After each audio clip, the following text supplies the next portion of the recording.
8 starts. Joe Ross went 8 innings to pick up his first big league win. And Max Scherzer set a team record with 16 strikeouts, going the distance in a nearly perfect, sweet performance. Tonight, the scene, Tropicana Field. The Nats look for Gio to be on point and lead the way to a 3rd straight win.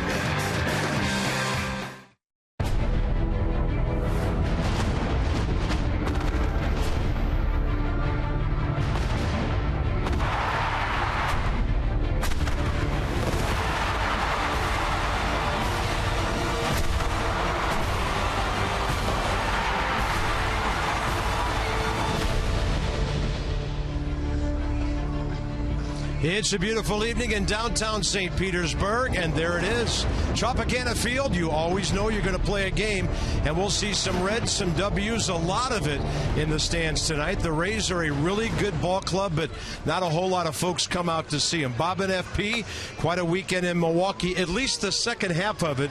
Thursday and Friday didn't go so well, but pitching was unbelievable Saturday, Sunday. Yeah, you can't get swept by Milwaukee. You definitely can't lose 3 out of 4. So who do you lean on to get things going in the right direction? Young Joe Ross in his second major league start. 8 innings, 2 runs, 8 strikeouts. He faced 51 major league hitters before his first walk. That was to Adam Lind. So Bryce said it best after the game. He's not scared, and he isn't. We saw that in his very first big league start, going right after hitters. And, well, whatever you can do, I can do better. It all happened yesterday with the big right-hander on the mound of Max Scherzer, and one of the best starts you'll ever see. So you put the numbers together for Saturday and Sunday, FP. 17 innings, 2 runs, 8 hits, over 20 strikeouts, 2 walks. And domination, complete domination for Max Scherzer yesterday. 16 strikeouts, just 1 walk yesterday. The base hit, a blooper off the bat of Carlos Gomez, and he even said he got lucky on it. It was the one spot that Max Scherzer didn't hit all day. It was a fastball that was supposed to be down and away. He left it up in a base hit, and now Gio takes the mound and hoping to top what Max Scherzer did. Probably not, but he's facing tough competition today. When you talk about the Rays, they're 8 straight wins against left-handers. They faced Chris Sale yesterday. Now they face Gio Gonzalez today. They've owned left-handers this year. All right, Gio, follow up what you just saw the last couple of days when you get out on the mound. By the way, an offensive note, Bryce Harper back in the lineup tonight. But in the American League ballpark, you have the luxury of DHing him so he can nurse the leg and get his 4 at-bats. Yeah, Bryce is the guy that you're never going to DH if he's healthy because he's playing Gold Glove right field. But with the knee and getting hit by the pitch, it's all he has to do is hit tonight. And we're okay with that because we love the Bryce Harper at-bats. Well, we talked about the pitching in that Milwaukee series. How about the hitting last couple of games, too? The Nats scoring a lot of runs on over 20 hits. So bring some of that offense from the upper Midwest down to Central Florida. We're in St. Pete. Nats Rays. More on Tampa Bay in a moment.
Not one of the great ballparks in baseball, but you know you're going to play. And again today we had some late afternoon pop-up storms right after these folks came in to the home of the Rays. They are tied with the Yankees.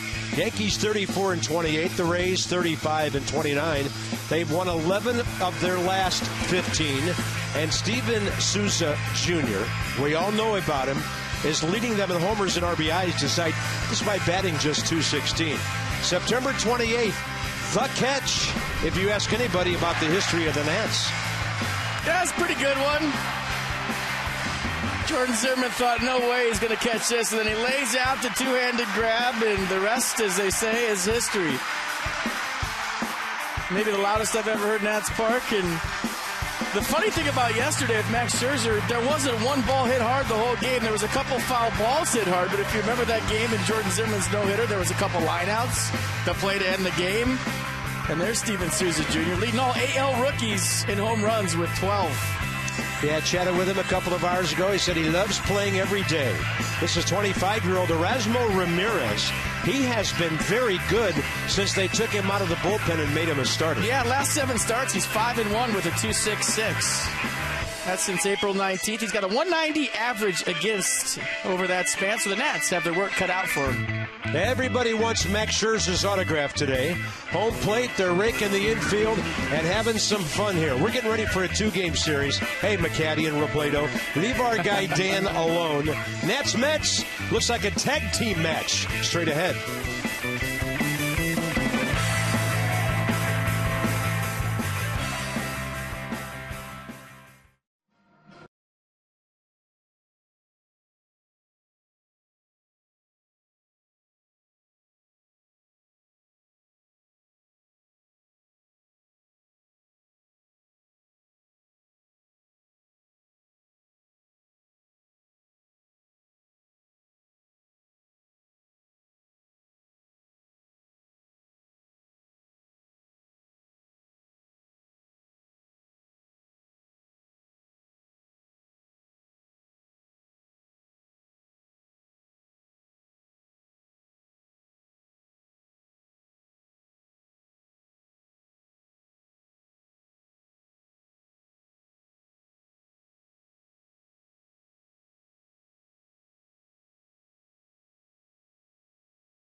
On Masson, brought to you by PNC Bank for the Achiever in you, and by Jeep. Visit Jeep.com to learn more. Been a hot, sizzling 90-plus day here in downtown St. Pete. Max Scherzer and Bryce Harper, little pregame ritual there. Max bumping everybody, getting that dugout ready. And this is a good ball club that Nats are taking on the next 2 nights here. Washington hitting .251, 4th in the league in runs, 4th in home runs, and Denard Span has come alive again.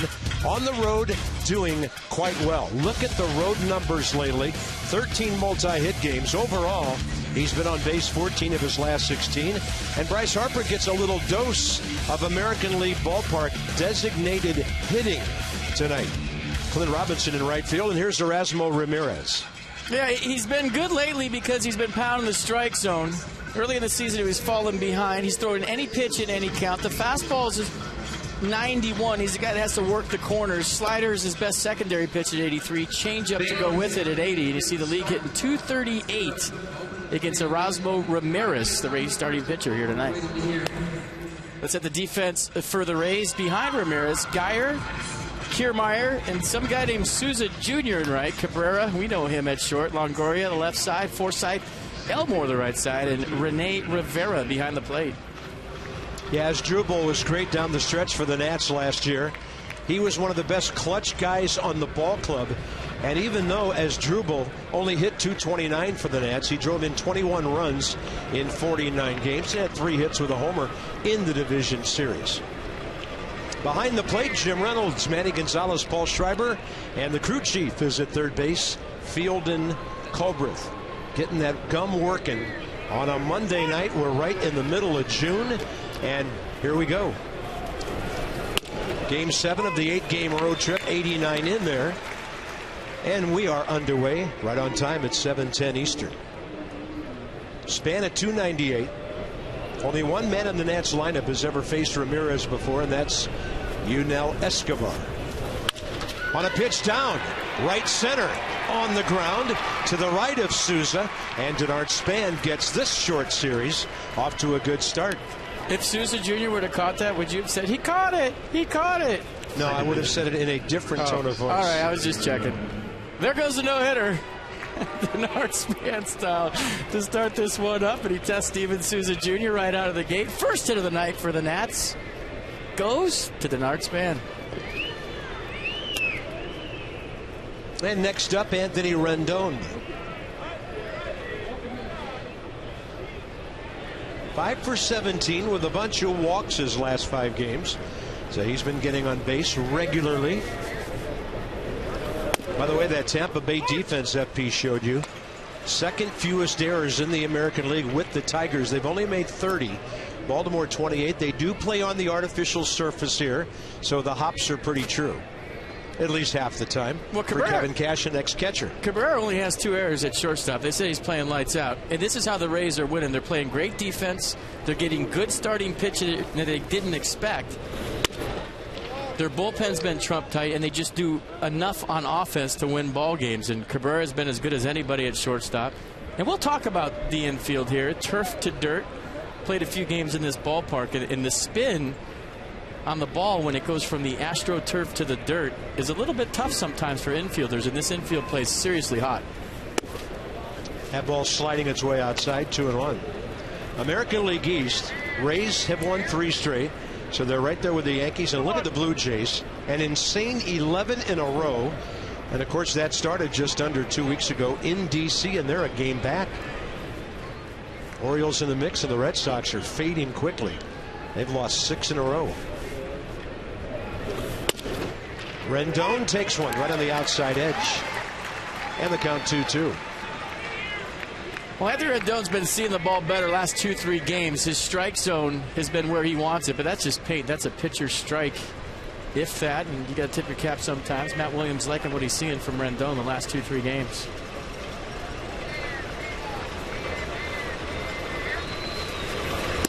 And that one well outside. See if they decide to start Denard Span here, 3-2. He's hot, isn't he? 6 for 6, running more often lately. Starting to feel better. Yes, he is. Well, at least we're going to go with that. Feeling better about his stolen bases, that's for sure. A lot of hitting room over there. 3-2 pitch. Rendon has to take what the pitcher gives him here, and that's a pitch low that he fouls off to the right side. Rays are kind of interesting from the record standpoint. They're 500 at home, 6 over on the road, 18-18 here at the Trop. Interleague play, they're 3-2. Last time the Nats were here 6 years ago, and they got swept in a weekend series.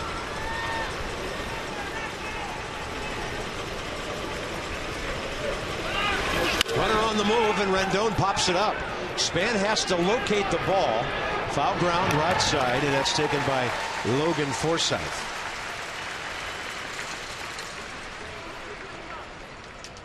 So the series history, 9 games since 05, 6 of the games, of course, in D.C. Gio, one of the lowest home runs allowed ratios in all of baseball, right there with Dallas Keuchel of Houston. And the Nats, only 3 errors now, second fewest in Major League Baseball over the last 2.5 weeks. That's pretty eventful 3-game series at Nats Park, if you remember, with Davey Johnson checking gloves and Joe Madden calling him a weird wuss, and us trying to figure out what a weird wuss was. And Joel Peralta, who used to pitch for the Nats, of course, tossed from a game because he was going to a foreign substance, and or maybe Joe Madden didn't like it at all. Maybe Davey called Joe Madden that. I forget, but it was something like that. I just remember we were trying to figure out what that was, and all of the rest of the world was too. So here's Escobar, 4 for 7 with a double and a walk against Erasmo Ramirez.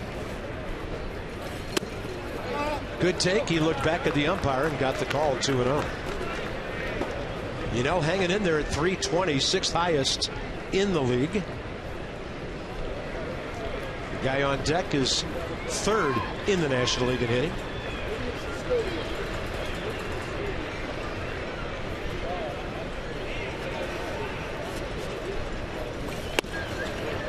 Pretty crisp on the fastball, 93, right to the outside corner.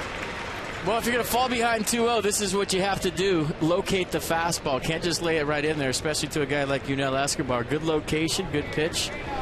Getting back into the count.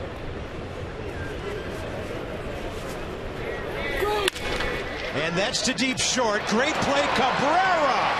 And he takes a base hit away, and then coming off the bag and getting tagged is Denard Span. So Span safe initially. That will buy a hit for Escobar most probably, and then Denard came off the bag. Denard kind of jogging in like, should we take a look at this? Matt Williams turned to Randy Knorr as we speak in the dugout to see if they should review this. Yunel Escobar, we saw him play stellar defense at second base for the Nats last year. Look at the play. Forsythe's foot came off the base. Denard Span gets back, and did he tag him? Huh. Denard very slowly into the dugout, and Matt Williams says play on. So you got that as a hit, right, for Escobar? Well, has to be. The runner made it safe to second, right. Unless they give. Can you give Cabrera an error for pulling a guy off the bag? I don't think so. I mean, that's more than a fielder's choice, I believe. And here's Harper. We'll let them sort it out.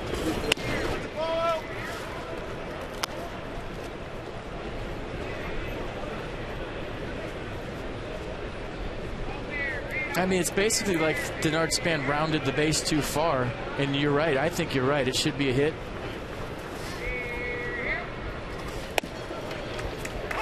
Because if it's not a hit, they'd have to give Cabrera an error for pulling Forsythe off the bag. So we'll see how they call it. They still only have one hit on the board. Bryce steps in at .343 on base percentage, a league leading .479. And the 82 changeup had him out in front.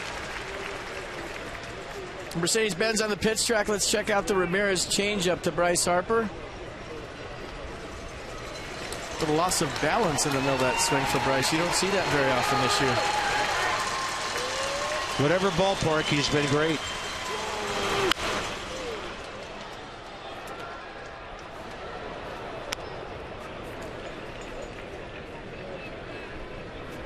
We go deep inside the numbers with Bryce Harper. Check out his NL ranks. Long way to go, but Joe Medwick, the last National League Triple Crown winner, 1937, just a few days ago. 1 ball, 2 strikes. Harper takes a fastball that didn't miss by much.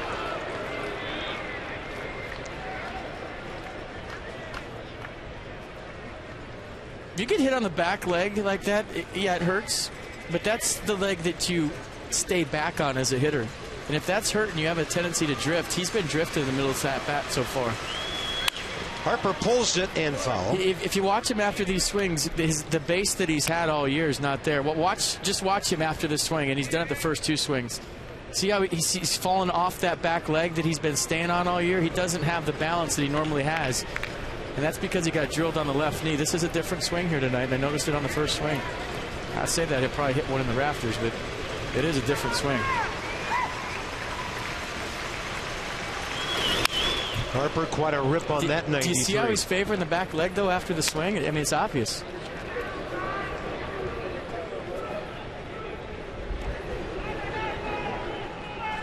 Watch the balance after he swings.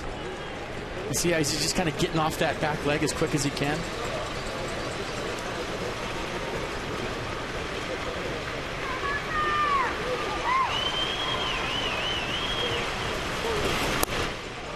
Started the bat, stopped it, and was not a swing. And Field and Culbreth agrees. And that will get Escobar on the move with 2 outs. I'll just say this, half of Bryce is better than most players in the big league, so here we go. 8 pitches already. Changeup. Got him on that earlier in the at-bat. Harper takes it. He's going to be called out on strikes. Bryce thought he had walked on a pitch low. He'll chat with Jim Reynolds about it. A very short chat. And that'll do it for the Nationals in the top of the first. Well, 3-2 changeup from Ramirez. Was it a strike? It looked low. He pulled it up, and it looked like Rene Rivera was even surprised about that one. Interesting inning. The Nats 1 hit. They called the Escobar ball a fielder's choice.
.40 the batting average. Only Houston and Seattle lower in the American League, and they've scored the 3rd fewest runs. But Steven Souza kind of indicative of their offense. He's only hitting .216, but a lot of homers, a lot of RBIs, and he's been hot for the last 3 weeks, getting a chance to play every day. And a local product in the D.C. area. More on the leadoff man in a moment. Here's Gio. Fastball 92 last start. Curveball 78, changeup 84. No decision on the 10th against the Yankees. I thought the best stuff he's had all year. 6 1/3, 4 hits, 2 runs, 5 strikeout effort against the Yankees, 103 pitches. He seemed under control, calm, was throwing the curveball for strikes, had a good 2-seam fastball going, got a lot of ground ball outs. Facing Brandon Geyer. The rest of Gio's numbers. Geyer out of Herndon High School over in Virginia. He was a high school baseball, football star there, and he is gone in his first at bat of the night, and he'll have a chat with Jim Reynolds. Didn't like that call. So the defense for the Nats behind Gio tonight. Michael Taylor getting the start in left field. Clint Robinson getting the start in right field. Desmond Escobar left side. Rendon Espinosa right side. And Wilson Ramos behind the plate. There's DH Joey Butler. He and Steven Souza Jr. have some high hit totals for American League rookies. But that's a 1-pitch grounder, and it's Desmond to Espinosa. 2 outs. Well, you know, part of being a rookie is not realizing that you have to see some pitches in the course of your first at-bat so that the broadcasters can say nice things about you when you're having a good rookie season. He's going to have to wait 45 minutes now. If you swing at the first pitch, then, you know. I'm not giving the numbers till the next time they come up. Here's a guy who's been doing it for a long time, even though Evan Longoria's numbers aren't that big. One of the big mysteries of interleague ball over the years, at least starting in 2010, is this guy hitting a .194 against National League pitching. He's 1 for 3 career with a couple of walks against Gio.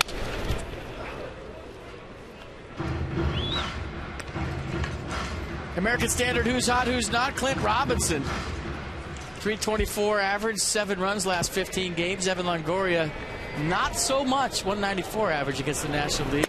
And I'm wondering what these Rays hitters are thinking here in the first. They faced Chris Sale yesterday, one of the best left-handers in all of baseball. They've won 8 straight against left-handers, and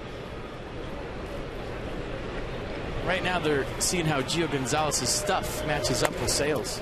That's a good-looking changeup. Good changeup from Gio. Pitch he featured 14% of the time last outing.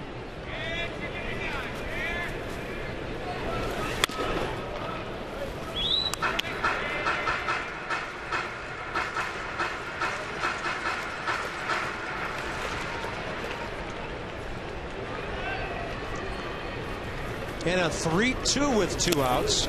Gio goes with a changeup and walks his first man. 29 walks, 68 strikeouts in 72 innings this year. He'll face Logan Forsythe. Are you noticing what I'm noticing? Gio Gonzalez is working faster than Jordan Zimmerman in this first inning. And I don't know if that's a good thing for Gio. He's a guy that when he's relaxed and slow with everything, it kind of comes together, but his pace, his tempo so far has been breakneck here in the first. Might be the first time anybody from the Miami area ever tried to catch up with somebody from Wisconsin. Logan Forsythe at 264, and that's outside. Some big league time a couple of years ago with the Padres. Came over here in a 7-player deal. 223 for the Rays last year. Right now they have him batting cleanup with 7 home runs, 28 batted in. So you see that little sign he's making with his hand when he does that, Gio Gonzalez? He's telling himself to stay on top of the baseball. That's what he's doing with his left hand. And that's exactly what Jason Worth does when he steps out with his right hand between pitches, telling himself to stay on top. Same thing. Longoria's short lead, a 2-0 pitch. Upstairs.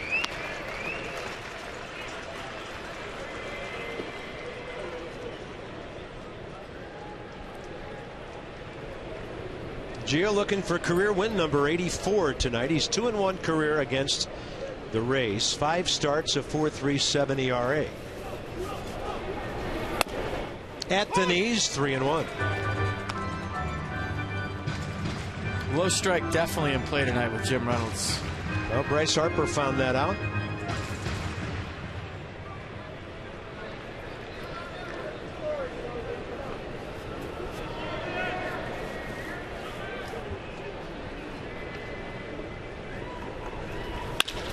Hard hit, base hit. So the DH, Joey Butler, tried to make it a quick inning, but then Gio walked Longoria, Forsythe with a base hit, and here comes the former Nat, Steven Souza Jr.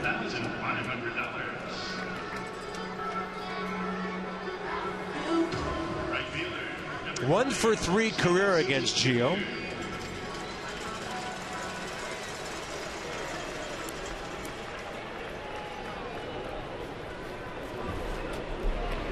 It was 3 for 23 with the Nats last year in 21 ball games, with 2 of those 3 hits were solo homers.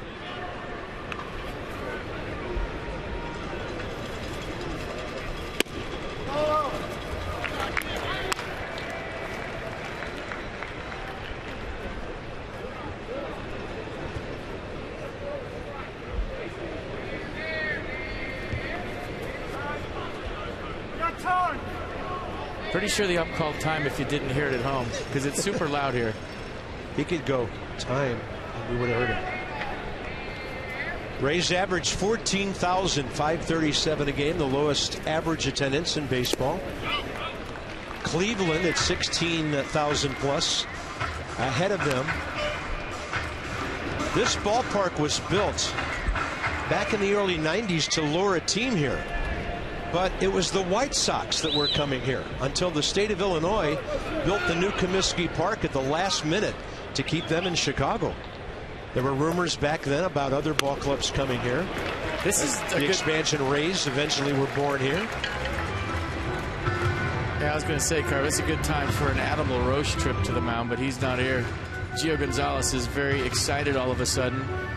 And even though he got a quick first 2 outs, you could tell he's working fast. He's going too fast. The delivery is mimicking the pace, and now he's flying open and can't find the strike zone. His last start in New York, you were there. I mean, he was very calm, very under control, very relaxed the whole start. Doesn't seem that yet here, trying to find the rhythm in the first. 3-0, and Souza was trying to make it 3-0 as far as the scoreboard.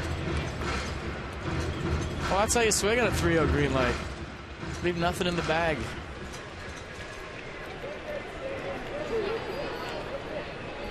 First inning, not usually a problem. Souza has the second most hits of any rookie in the American League, 45. Boy, he better be swinging tonight. Not a very hitter-friendly strike zone in the first frame here tonight. Pitcher-friendly. Good frame by Ramos to get the call. Looked like it might have been at the top of the zone or more. And I tell you, Stevens said something Jim Reynolds didn't like. The umpire really ducked in there to get into his ear. Target in. That ball is up, and the bases are loaded. Gio got the first 2, and now it's a long inning. Let's see where this one is on pitch track. A little higher. Steve McCatty going to go out there and try to throw some water on this fire. You can see Gio's fired up, along looking at Jim Reynolds. He's not happy with the last call. And that's the first we've seen Steve McCatty in a few days, and that's a good sign. Yeah. Although he did make an appearance on the field before the game with Dan Kolko, but other than that, you're right. So Jake Elmore. Not sure about that song, FYI. I have no idea.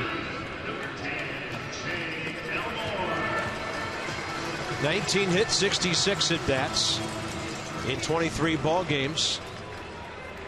52 games for the Astros 2 years ago, 5 for the Reds last year. Tampa Bay signed him in February as a free agent. First pitch changeup to get into the strike zone. Well, when you lose the release point, you're kind of late on it. What do? You go to off speed to get her back out in front. Kind of slow things down a little bit. Good trip by McCatty. Good decision on the first pitch. 92 then misses low and away.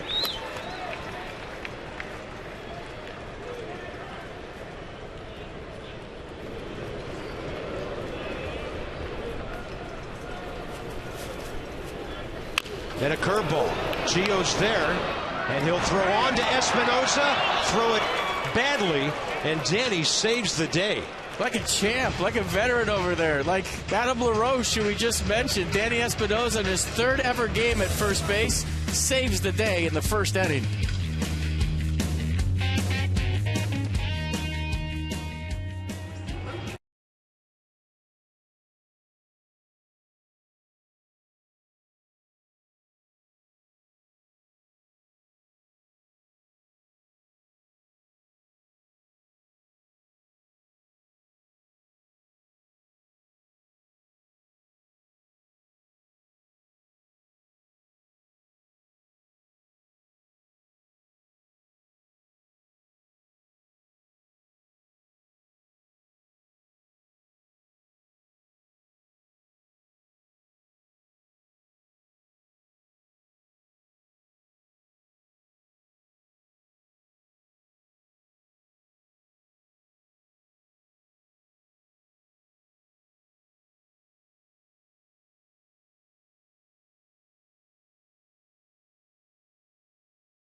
up on the board? Yeah, okay, that's all that matters. So I guess after the first inning, that's all that matters.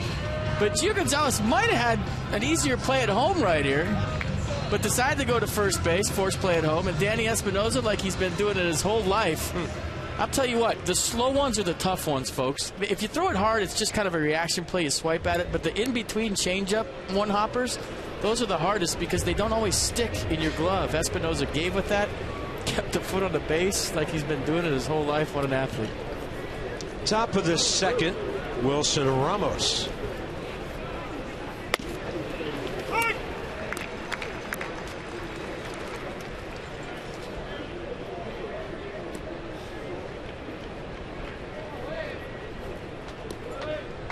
Coming off a 2-hit, 2 RBI game on Saturday.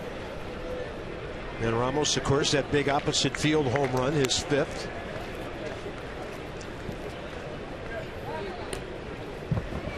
Ballpark fairly symmetrical. Little difference in distance down the lines, 370 of the gaps. That ball comes sliding over the inner half and 404 to straightaway center. And if a ball gets hit way up in the air, we'll explain the A, B, D, and C rings that ring around this ballpark that can be kind of interesting. There are your dimensions. A little shorter and left. Where a couple of years ago, they reduced the wall down to 4 feet in the corner, kind of like what the Padres did in San Diego.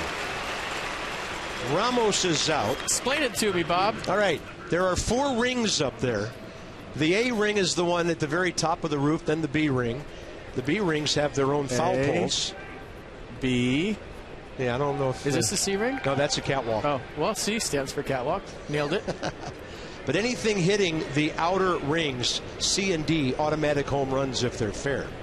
If a ball goes straight up and hits the B ring, and they've got their own yellow foul and fair markers up there, if it's a foul ball, it's a dead ball.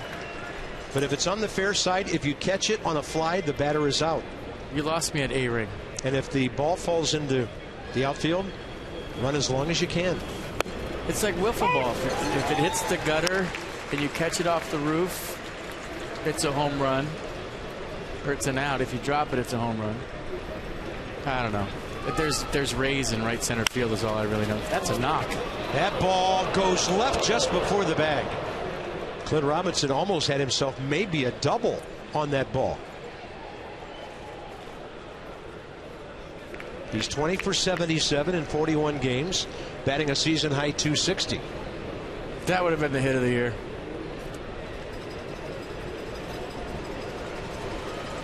And here's, we got some fishes here. Oh, there's some rays. Careful, kids, they'll bite you. Might lose a limb. They're vicious, aren't they, Carp? I don't know a thing about them, except that they've been around here since... They're not? 97. I don't know. I don't. That just doesn't look safe to me, kids. Careful. That's a good pitch.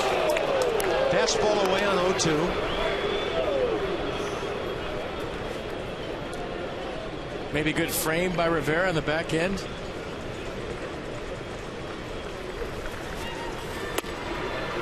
So Jose Lobaton and I now have a thing where he comes up after a start and asks me how many strikes he influenced. Okay. I say, oh, 13 last start, 12 this start. And today he said, how many yesterday FP? I said, I don't know, man.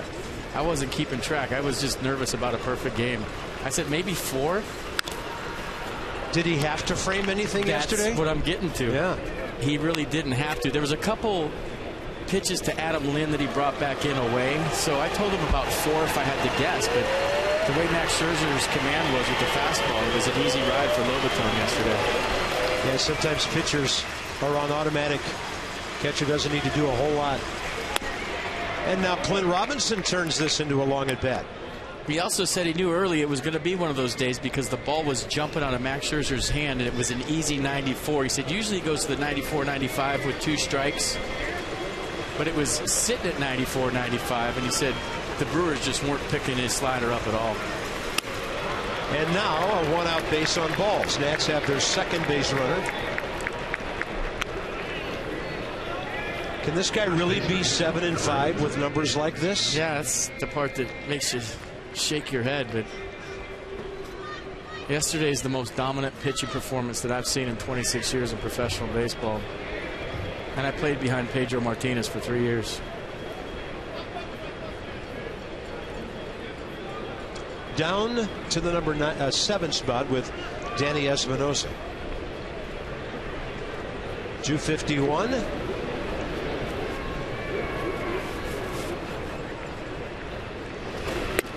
And a ball off the plate inside. Rene Rivera with a visit.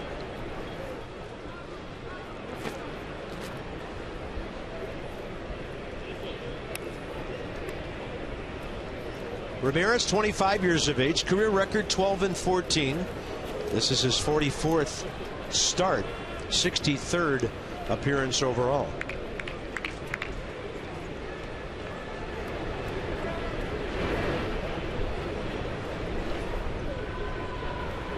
From Nicaragua, just turned 25 a month ago.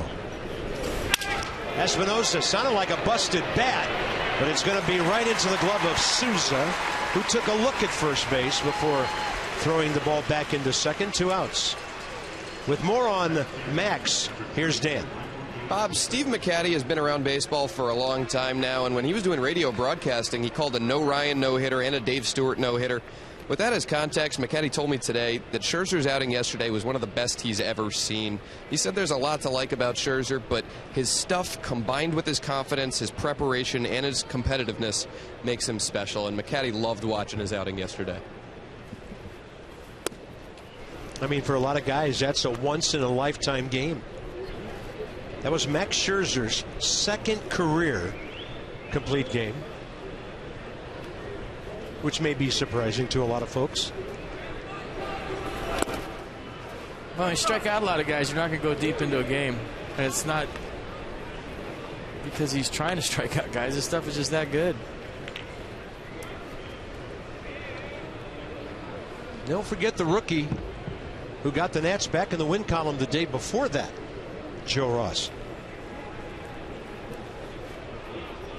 Michael A. Taylor hits one to center, hits it hard, and is going to go slicing right back to Kevin Kiermaier. So the Nats get a 1-out walk. They've stranded a couple pitchers trying to find their way early tonight.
Back in the rotation, most likely Thursday for Doug Fister, and we cannot wait to see him back in the lineup. And you can't wait to join the Nats in Pittsburgh or Miami as they play the Pirates or the Marlins with the Nationals Destination Travel Package.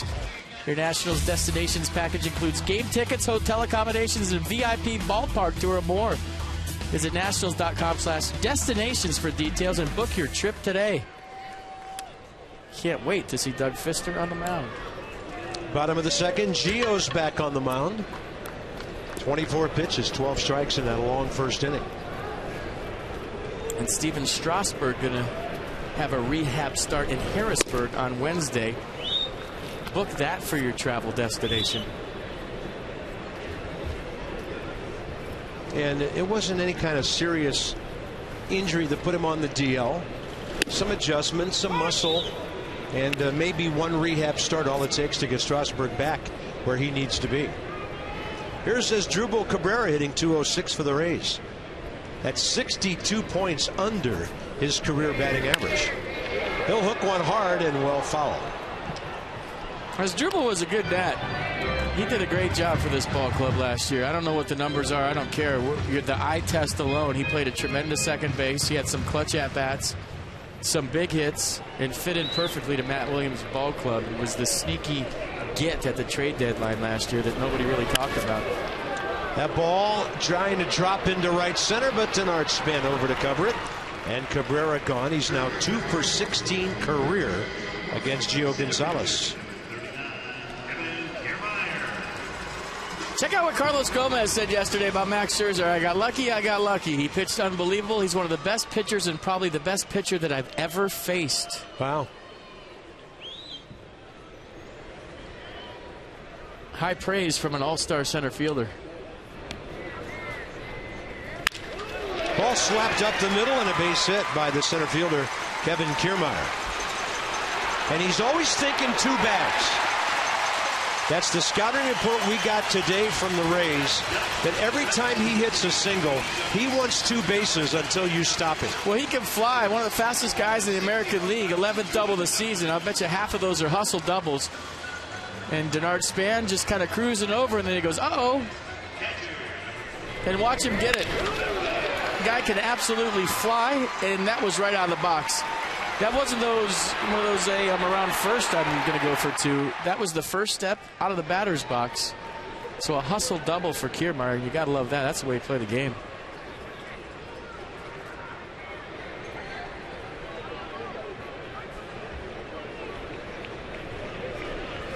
Runner at second, 1 out. Rene Rivera, the catcher, hitting .153.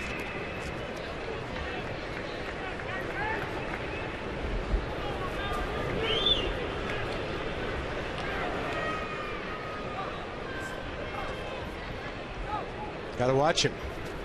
Kiermaier all over the extended leadoff there. And a pitch low and away. Kept close by Wilson Ramos.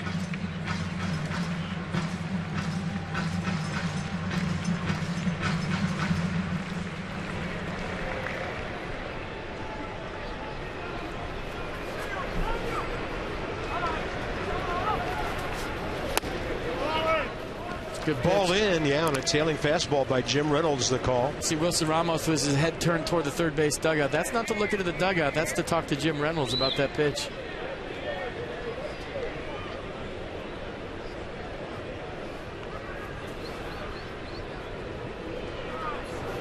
Two and a big rip by Rene Rivera. 2 homers this year.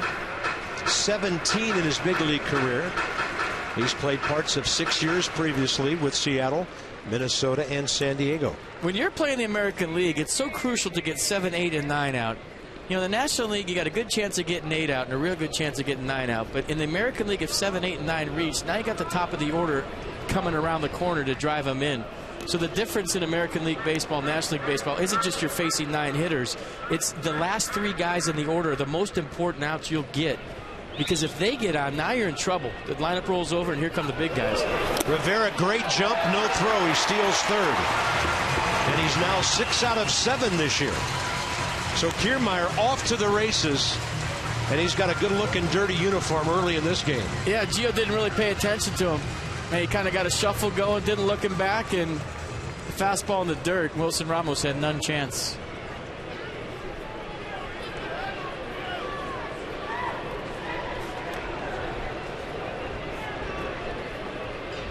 They had nobody on with 1 out. Now a runner at third, 1 out. And a ball out to center field for Denard Span. Circling behind it, medium center field. He'll unleash it. It's on target, but it's late. And the speed of Kiermaier gets the Rays on the board.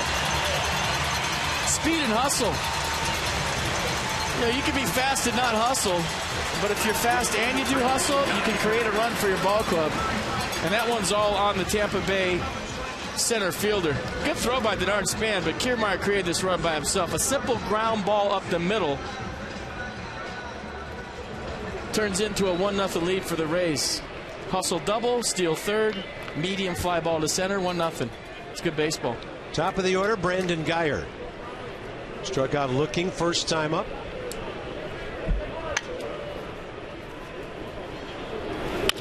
And a bouncing ball, one hop to Escobar. Rays pick up a run. A manufactured run by their center fielder. Desmond, then the top of the order in the third.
Well known that Ian Desmond is a streaky hitter, and he's going through a little bit of a rough spell as of late. Just 6 for his last 56, including 10 strikeouts in his last 10 at-bats. Matt Williams was asked earlier today what the issue in his eyes is with Desmond, and he said he's just in between. He's late on the fastball, his timing's off, his foot is getting down late. So he's in the 9th spot in the lineup today. Williams said that hopefully hitting 9th will take some pressure off him, allow him to build some confidence up. And it could just be one knock to get him back to where he wants to be. One big fly, the Nationals hope, will get Ian Desmond back to himself. Yeah, 1 for 13 in the Milwaukee series, and that was a pinch hit. And you were thinking that pinch hit might be kind of the one that got him going. Got a high changeup from K-Rod. So that was Dan's with our Coons.com sideline report. When you're talking cars, you're talking Coons. Dan's got to go up in the catwalk, doesn't he, before we go? I mean, he just climbed a mountain in Milwaukee. This should be nothing for him. Yeah. That'll go snorkeling with the Rays out in right center field. I think that would be cool. Yeah, get up there, Dan. You can do it. Or get in there. By the way, that was the A ring, by the way. Get your mask and Speedo on and get in there. I don't know. You seem a little too eager for that, for my comfort. These kids are still flirting with disaster out there. I hope they know. Ian Desmond hit 278 in May. We just thought he was on his way. Oh, and that ball really got Jim Reynolds.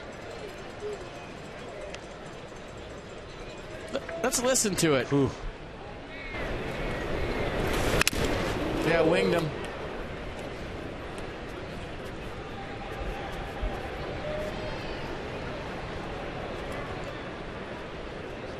Check in, is the catcher Rivera with him to make sure he's okay?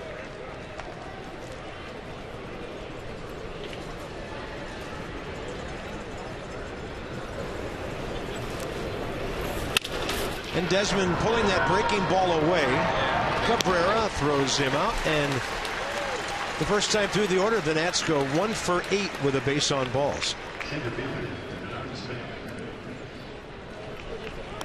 The only guy with a hit, Denard Span, led off the game with a drive to right center.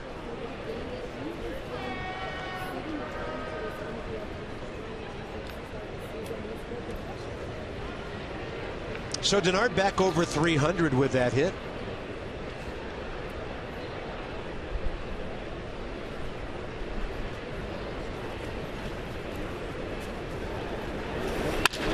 And he hits this one to right center. Ball hanging up, though. Easy catch to his left for Kiermaier. 2 outs. Bringing Dad out to the ballpark for Father's Day. What other place would you rather be? Next Sunday, June 21st, Nats Park. Nats take on the Pirates. That's the final game of that series. Visit Nationals.com to purchase your tickets today. Father's Day at the ballpark. Come on. Yeah, Grayson, Cruz, and Ashton's dad holding the sign there. They want you to come out this week.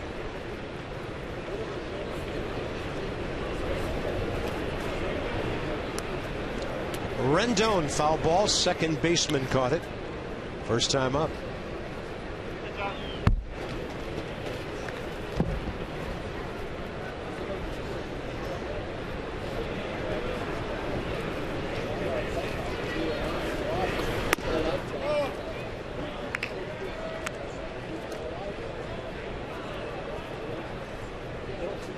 Rendon, 37 official at bats in 11 ball games so far. Took a little bit off. That 79 right at the knees, outer edge. He's been living on the corners. Whether it's the slider, the fastball, or the change. Did a nice job of moving it around and staying out of the middle of the plate. Like that. Pretty good pitch. He's gone 5 innings twice, 6 then 7 as a starter. Then his last 2 times, 5 1/3 at Seattle, then 5 here against the Angels. Rendon rips it, foul between Bob Henley and the line.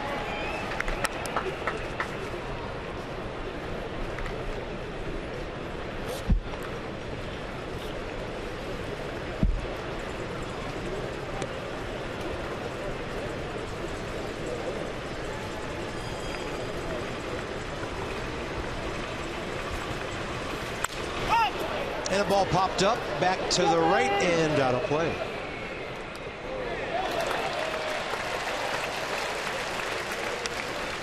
Solid catch right there. He can get out of his chair, just lean back, 2 hands. It's a nice chair too. Comfortable. Victory. Sip.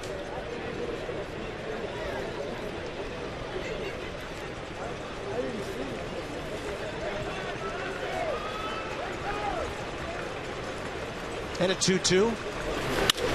Rendon to right. Didn't hit it well, and that's enough to drop it in front of Souza. Spins off the artificial turf and goes by him. Rendon scoring position with 2 outs. Double all the way.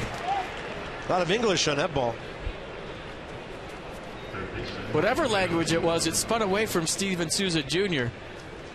And a hit that broke up a perfect game yesterday. Falls in for a double for Anthony Rendon. Spins away from Souza. Let's see if Yunel Escobar can tie this ball game up. Escobar, that fielder's choice ground ball first time. Span was safe at second as the throw pulled Forsythe off the bag, and then Denard went beyond the bag and got tagged out. Ruled a fielder's choice.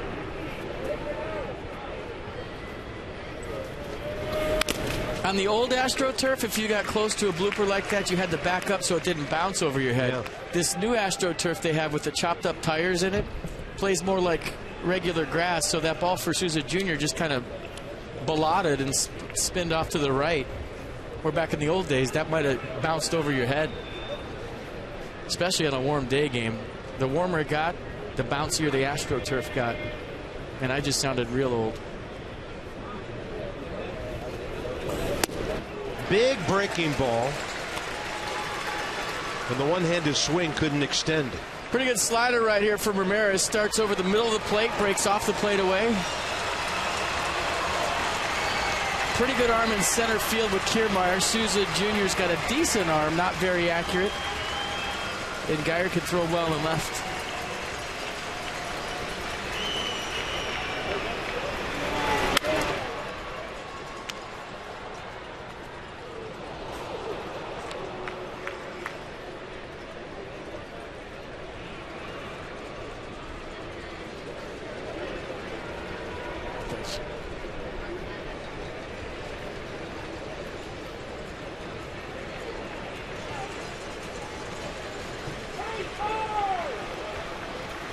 Cabrera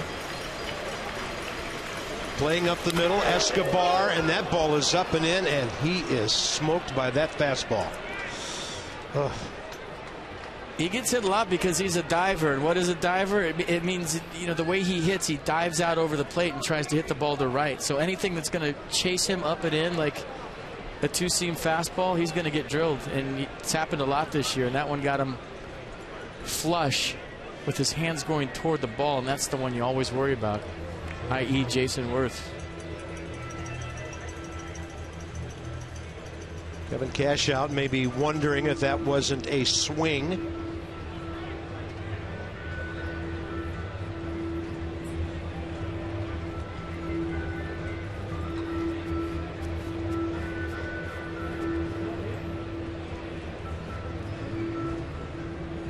Yeah, backhand, top of the backhand. I saw in that third one, maybe.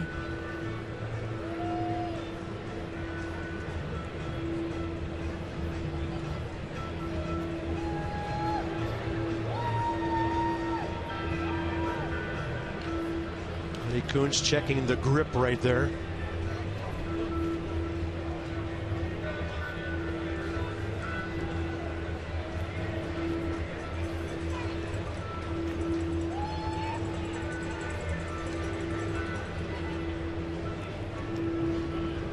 Right now, it looks like Unell's in no mood to try to move those fingers around. Try to see if you get the feeling back. And it takes a minute to get that blood flow back into your hand. And he stays. And Bryce Harper will bat. Stays for now because he's running the bases, and we'll see how that turns out. Keep an eye on him between innings. One more look. He's diving to cover that slider that he just swung through a couple pitches before. So he's thinking, I got to stick my teeth in there, go out and get that slider on the outer half. And what does he get? A two-seam fastball up and in, and just can't get out of the way as it chased him.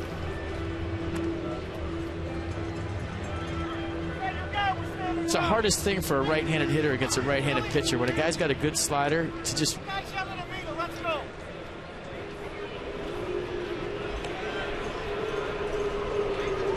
trying to pick up what Jim Reynolds was yelling after the dugout.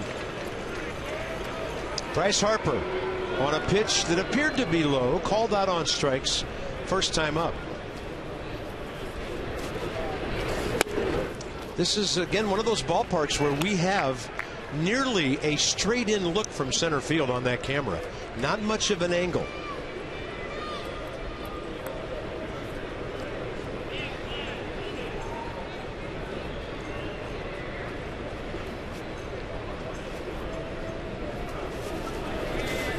You know, in my experiences in baseball, I've seen teams get hit in one series, then get hit in the next series, and take it out on the second team. If you remember last year, Kevin Franzen got hit against the Giants. The Giants had gotten hit 3 or 4 times in the previous series against the Mets.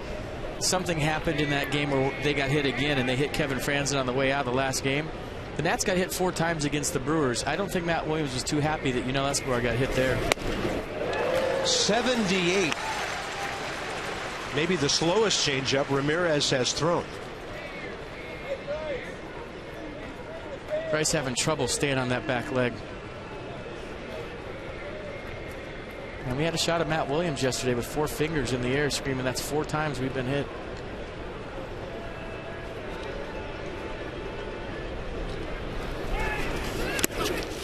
And he nearly threw that changeup away. Good pick by Rivera.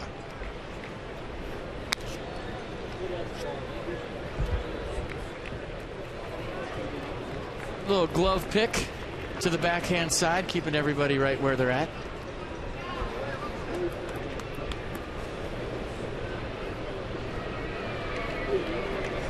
Shift on as the shortstop plays up the middle. Throws another one away, and Rivera stops it. Wanted nothing to do with Bryce Harper. Nothing. Big spot, obviously, for Wilson Ramos in a 1-run game. Hey, you having pre-series meetings right now? You're circling that guy saying he's not beating us. And if there's a chance for him to beat us, make somebody else do it. That's what that at-bat was all about.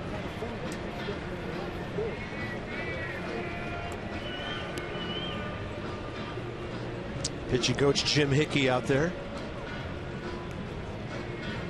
So a hit batter and a walk after the 2-out flare of a double for Anthony Rendon. As Epi has mentioned a couple of times, Ramirez working the outside corner to right-handed batters. You better do that effectively, because that can play right into the strength of Wilson Ramos. He did hit the ball the other way first time up, a ground ball to Logan Forsythe.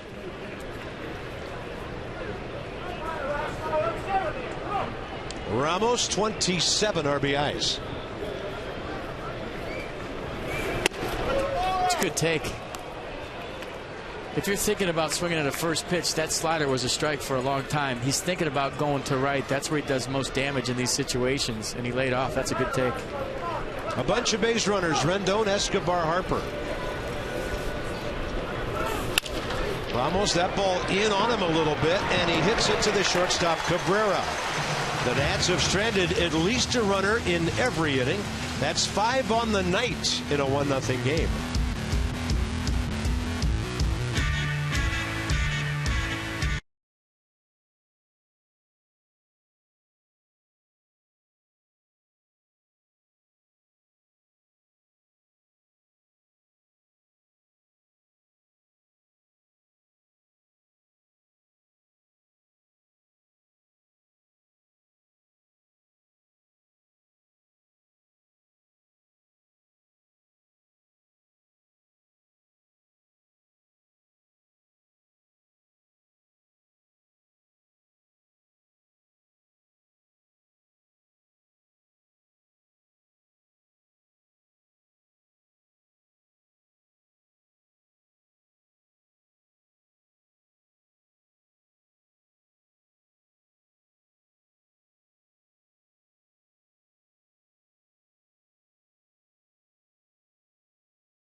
Innings looks okay, 1-0 as we head to the bottom of the third. How about some Geico highlights? And this one's been about Kevin Kiermaier creating a run all by himself. Ground ball up the middle, not a big deal, right? Look at the hustle by Kiermaier. Turns it into a double. He's not done there. Takes off and steals third base. Got a good uni working too. He's dirty, and then just a simple sac fly from the number 9 hitter, hitting 153.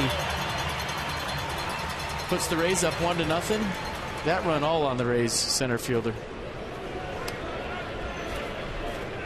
One of the good things about getting into the other league, interleague play, and seeing players you would never see. He was a 31st round draft choice 5 years ago out of Parkland College in Champaign, Illinois, in the same neighborhood as the University of Illinois, and totally overshadowed, of course, by that Big Ten school.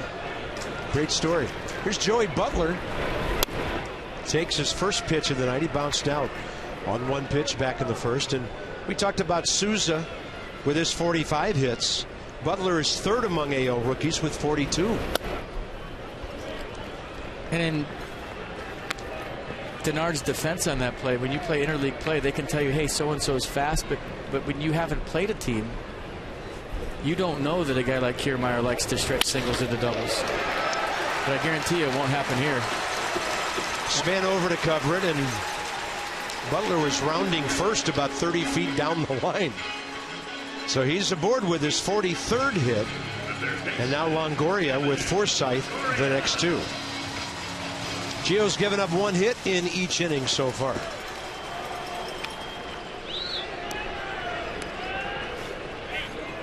Longoria walked first time up.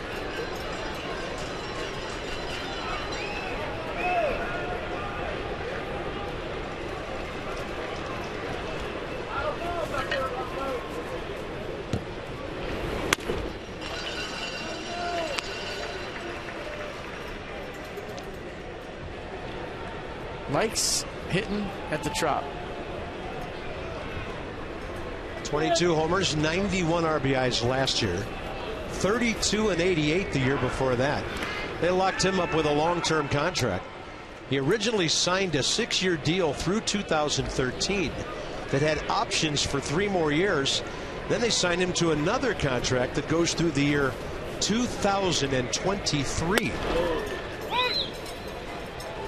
So right now he's 29 years of age. Add 8 years to that, and Mr. Longoria has some long-term security here in the Tampa Bay area. Or elsewhere. Could happen. 1-1.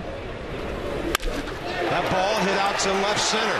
Got a little hook on it, sending Span toward the gap, and it'll be first and third. Denard did a good job to keep Longoria from going to second base. They had a little hook on it, as you said, Carp, but then when it hits the ground, this should show you, the hook spin continues. Watch the ball when it hits the ground go away from Span. That doesn't happen on grass. When you're playing on natural grass, even if a ball has hook spin on it, it kind of takes the rotation off when it hits the grass. On turf, it continued to go away from Span. Nice play to keep the double play in order here, and Gio hoping he can trade 2 for 1. Logan Forsythe, clean hit to left his first time. He has bounced into 2 double plays.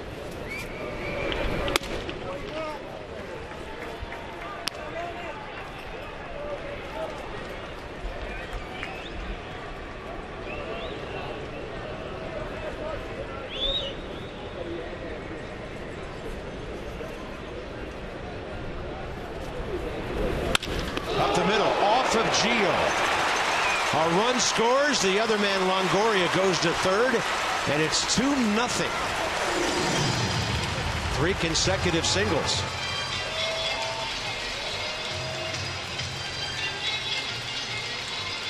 Now Steve McCatty, Lee Kuntz going to come out and take a look where this gets Gio. I thought it got him on the heel.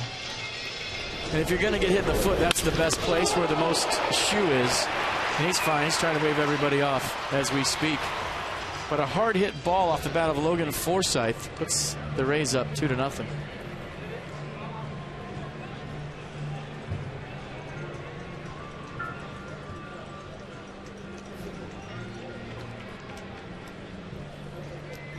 Tampa Bay has now out hit the Nats 5-2.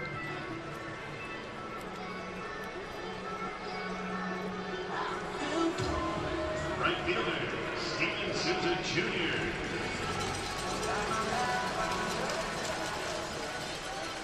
You know, I saw that stat for the Rays today that they've won 8 straight against left-handed starters. I watched the replay of the game last night in the room when they faced Chris Sale, and they beat him yesterday.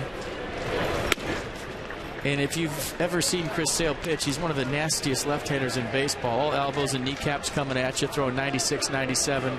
Got a nasty slider and a nasty change to go with it. And you were wondering how the Rays would react to Gio Gonzalez today after facing Sale yesterday. And it looks like they're seeing him well here in the first 3 innings.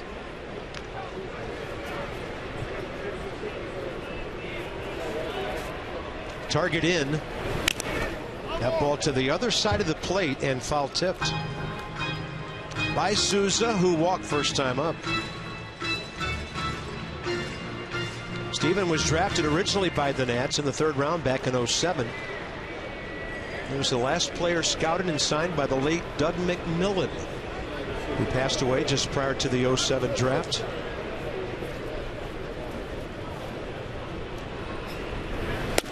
And that's the changeup, low and away. He'd play in left field right now if he's in that.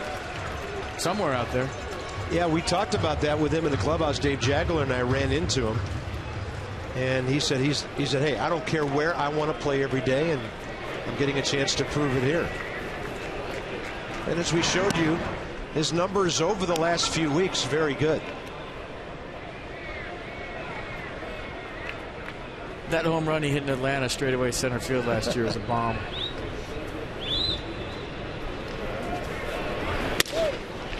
Bases are loaded. That's Gio's 3rd walk of the night. Souza twice. Nobody out. First baseman, Jake Elmore. That'll bring in Jake Elmore, the first baseman. From the outset of this one, from the very first hitter, Brandon Guyer, Gio Gonzalez has been quick with his delivery. His release point hasn't been as consistent as it was last start. And he's had trouble repeating his mechanics and his delivery here against the Rays. 48 pitches to get 6 outs. And there have been 7, now 8 base runners. Elmore hit that little chopper back to Gio, first time up. Off the windup. Inside. And I think a little bit flustered that he's not getting the glove side strike on the fastball into right-handers. Hasn't had that all night.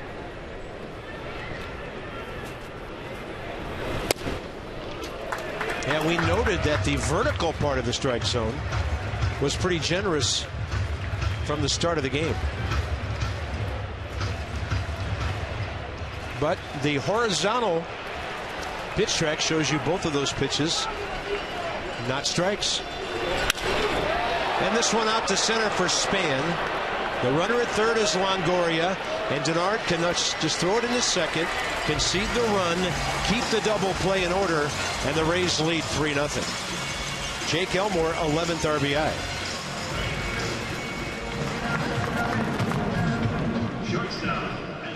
Talked to their third base coach, Charlie Montoya, today, a former teammate of mine in the Expos minor league system. I said, how are you guys winning? How are you in first place? And you lost so many players over the offseason. Nobody picked you. He said, FP, the same way we always do. We grind it out offensively. We do the little things. We take our walks. We play fundamentally sound baseball. Offensively situational hitting. We play great defense. And we just find ways to win. And we don't care who it's with. We just keep going to our minor leagues, and these guys have learned how to win in the minors, and they keep doing it at the majors. I think you're seeing a pretty good example of what he told me before the game right now. Swing and a miss by Asdrubal Cabrera. Fly ball to center first time. I never really knew much about Kevin Cash, but I learned a lot about him from our old Masson colleague Buck Martinez. When Buck was managing the Blue Jays, Kevin Cash was one of his catchers, and he couldn't stop talking about how this young guy at that time knew the game inside and out. Time given. Boy, we have so many young managers at the major league level now. Well, the game has changed where, you know, you need somebody that's relatable as your skipper. That ball hit to left, and that is up against the wall and caught by Taylor. The runners return. Big time play. Denard Span over to congratulate him on that play. Little glove bump a moment ago. 2 outs. Great play, Michael Taylor. And I hope we got a shot of Asdrubal Cabrera dropping his bat, looking into his dugout like I got him. And he didn't. He flipped his bat. He had about 3 steps where he looked to all his teammates in the dugout. You see Michael Taylor going up on the wall, robbing Asdrubal Cabrera and keeping his ball club in this game. And watch Asdrubal. Got him. Flip the bat. Look, I got him. I'm going to get busted in my trot. Oops. Whoops. And that and left field, well, left field and right field, straight away, those are the parts of this ballpark where the wall is at its highest. It's 10 feet tall out there. Michael A. Taylor scaled about 9.5 of it to get up there. Had a quick shot there of what, David DeJesus, a 3-day national, picked him up in Chicago and then traded him to Tampa Bay the following weekend. So he's still with the Rays here. Yeah, he was David DeHit, and that was it. He didn't get a chance to finish his last name. Great play, Michael A., who pulls another one out of that great glove of his. And now a chance to keep this a 2-run inning and a 3-run game. But Kiermaier's the man in the batter's box. And that fastball high for ball 1. Circle that play if the Nats come back in this one. Great play by Michael Taylor. Kiermaier from Fort Wayne, Indiana. Talked about that small school where he played, Parkland College in Illinois. He hit .429 as a freshman, .426 as a sophomore. 1-0 pitch with the target outside, and Gio just bolting a fastball to the outer half. That's a good uni.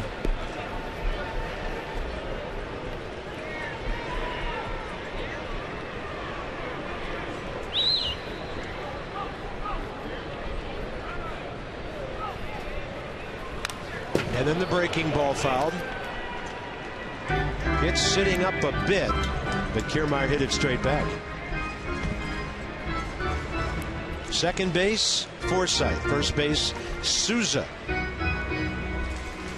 Big out right here for Gio Gonzalez and the Nats if he can retire Kiermaier and keep his ball club right here. Long way to go in this one.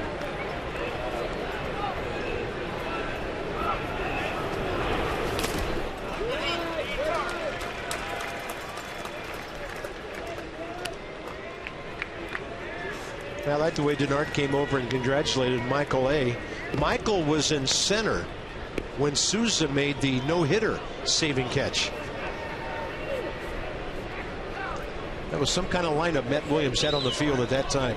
Whole bunch of rookies and September guys. He used the whole roster. 2-2 pitch. Gio breaking his bat on 92, up and in, and he's out of the inning on a close play. Kiermaier trying to leg one out. Michael A. Taylor's catch, the highlight of this inning, keeping the Rays from taking a 4, maybe a 5-run lead.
Watch your fingers, mister.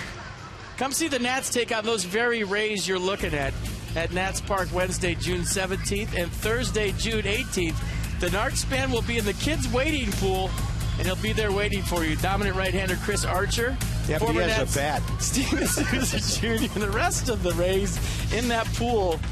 And kids, watch your fingers. Take the lumber with you, Denard. Oh, hey.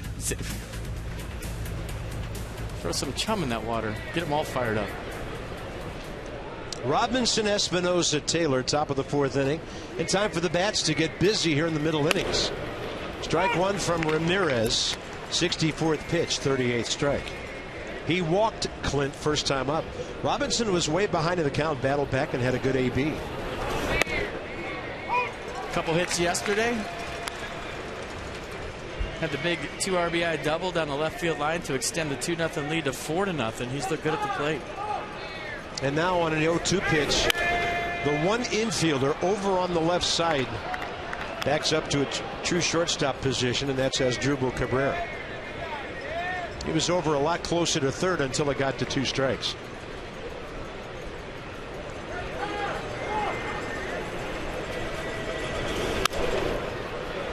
Robinson jammed, and he hits one right down to our left. We're going to get one.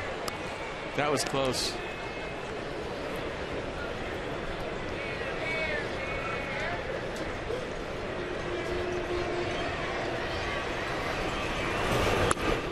And a good take on a breaking ball that was teasing him down low.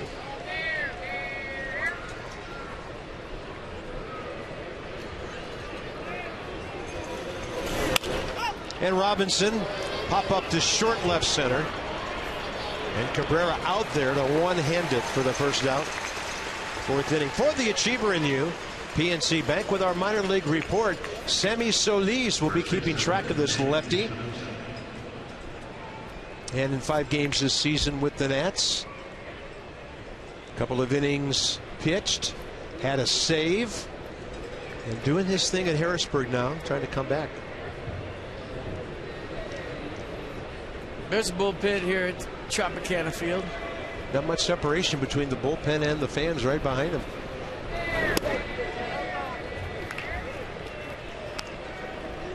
Danny Espinosa, fly ball to right.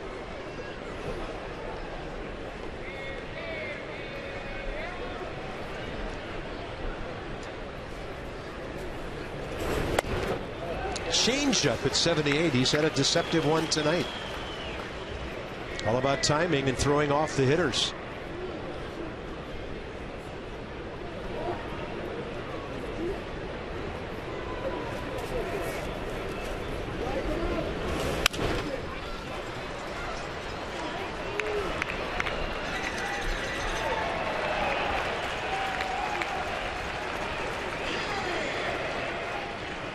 Give it to a kid. That away. And a Nats fan. Nice. Well, sort of a Nats fan. He's got Longoria's shirt on with the Nats hat. That's all right. Top half's looking good. 1-2 and a fastball upstairs. Danny couldn't get to it.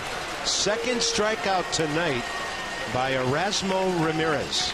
But like I told you earlier, last 7 starts for Ramirez, a 190 average against. This guy's been stingy with the hits, and his stuff tonight has been on point with location, and that was elevated by design. He's been good here so far in this one early on.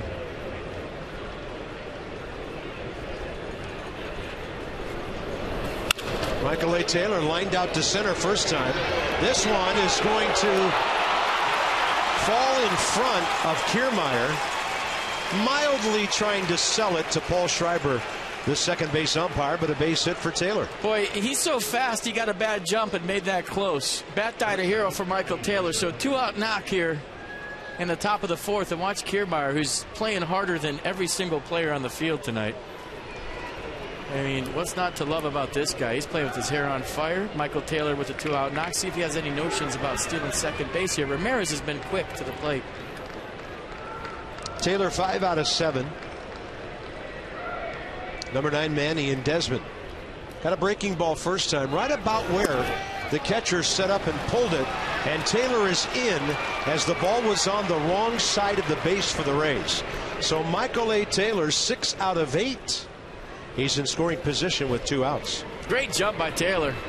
Head down, straight steal all the way. Ian Desmond doing a nice job of taking ball 1 right there. He knew that Taylor had a good jump, could see it out of the corner of his eye. Now, and that's trying to get on the board here with 2 outs.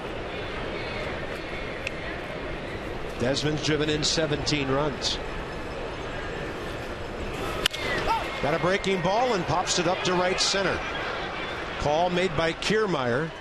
The Nats are gone in the 4th. They've stranded 6 runners, and the Rays on top 3-0.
They'll face Rivera. Then the top of the order for the Rays in the fourth. Playing these guys again tomorrow night, Tanner Roark and Alex Colomé. And as we look at our next five, the Rays come to Washington Wednesday and Thursday. And then we'll get our first look at the Pittsburgh Pirates right now in a battle for second place in the Central with the Cubs. WUSA 9 will join us for a couple of games. Doug Fister, Thursday night against Tampa, we'll see. Swinging a foul tip. Rene Rivera, sac fly to center, first time up.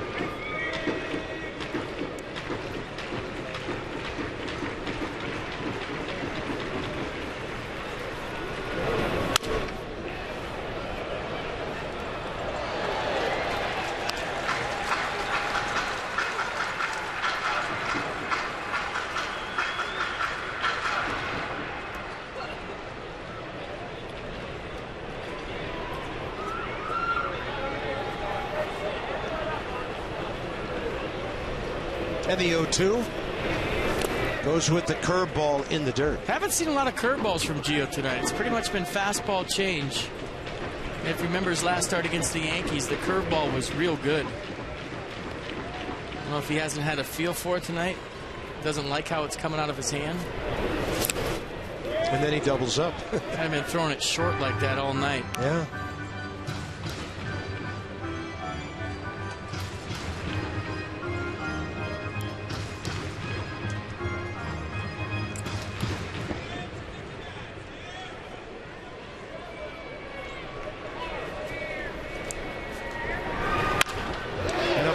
In the left on a changeup. Taylor hustling to it. And the number 9 man, speaking of these American League lineups, now has a sac fly and a base hit. Back up to Brandon Guyer. And those of you who know Brandon and his wonderful wife, Lindsay Murphy, former D.C. area television sportscaster, they're doing just fine with their baby girl here. And Lindsay out of the business for the moment and may be getting back in at some point. We hope she does. She was great at her job, and they're enjoying their lives as parents. And left fielder for the Tampa Bay Rays here, Brandon Guyer, out of Herndon High School and the University of Virginia.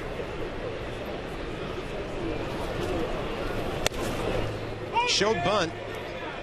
And evidently didn't pull the bat back. He thought he had. And the count's 0-2. It was a called strike. And he might have blocked out Jim Reynolds by crossing the plate right here to where he lost sight of the pitch. Jim Reynolds thought it was a strike. And Nissan tracking it perfectly to the edge. Brandon 0 for 2, a strikeout and a ground ball to third. And that ball gets him with a glancing blow up and in. 2 on, nobody out. And Gio's in hot water again.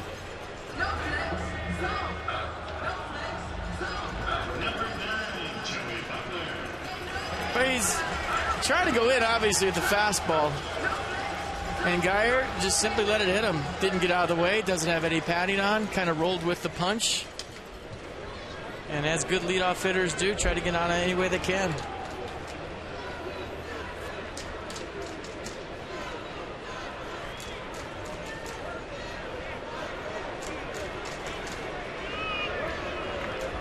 Joey Butler, base hit, out to left center. Last time up. You know, I talked to Gio between his last start today, and he said, you know, earlier in his career he's a strikeout pitcher, and he's trying to get away from that and be more efficient, go deeper into ball games, have more innings at the end of the season, and that's why he's used his 2-seamer more than his 4-seamer this year. And that's the 2-seamer right there, and he's got a lot of ground balls. His ground ball rate, the highest it's been in his career.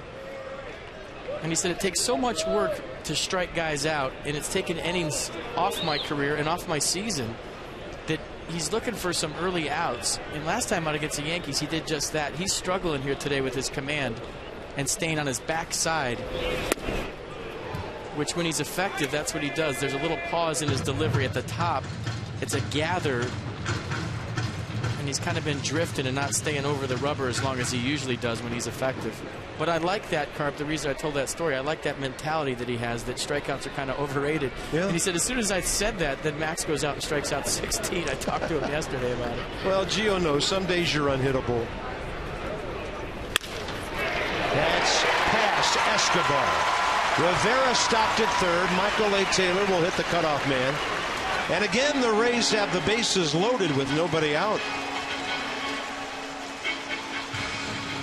Tell you, Joey Butler can hit. He got cups of coffee with Texas 2 years ago. 12 at-bats, 5 at-bats with St. Louis last year. And then after he played in Japan, Rays picked him up. He's been their most consistent hitter all year, and a nice surprise for the Rays. Yeah, came into this game hitting .339, and he's 2 for 3. Doesn't have enough at-bats to qualify in the batting race yet. And you can kind of see at the top, and I'll try to show everybody at home when that pause usually is. It's just a little tick right when he turns kind of his back toward the hitter, right? There's usually a pause that he's kind of rolling through tonight. It's a right when he gets to the top of the rubber with his stride leg. Right there's usually like a set and a pause, and then he goes a lot like Drew Storm does as a closer. And you remember Drew kind of keyed him into that? For some reason tonight, that boom right there is not there. He's rolling right through it, and his command has been buckshot. He's all over.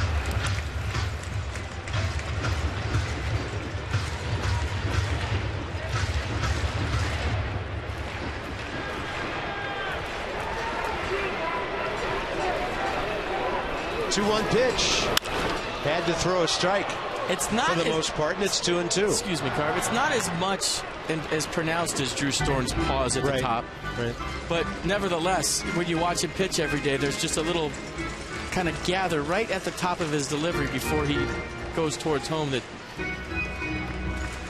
isn't there tonight.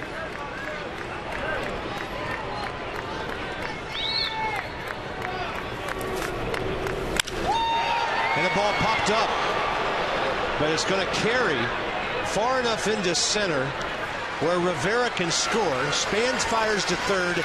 Desmond cuts it off. And you have to say one thing about Tampa Bay tonight. When they get guys at third base fewer than 2 outs, it's like they don't even blink about bringing them in right away. So it's 4-0. Well, that's Rays baseball, and that was a productive out by Evan Longoria on 2 fronts. He got Brandon Guyer to third base with 1 out, so not only got the runner in, moved the runner at second base to third with 1 out. It's a veteran at-bat, a guy that knows how to drive in runs. Taylor Hill, you saw working. So first and third, 1 out.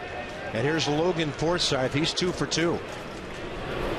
He hit the ball off of Gio's heel into right field last time up.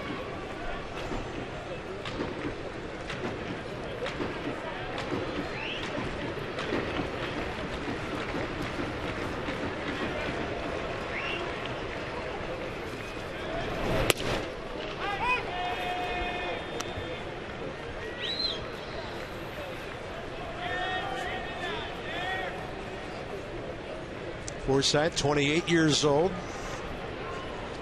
out of Memphis, University of Arkansas, drafted by the Padres back in 08. And facing Gio Gonzalez here, trying to keep his perfect night going.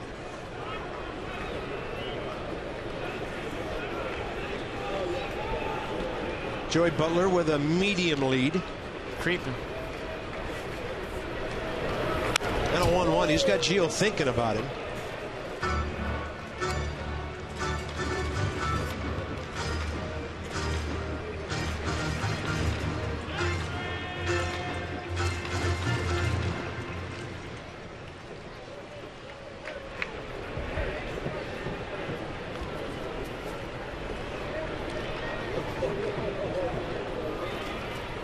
Goes with the curveball, base hit.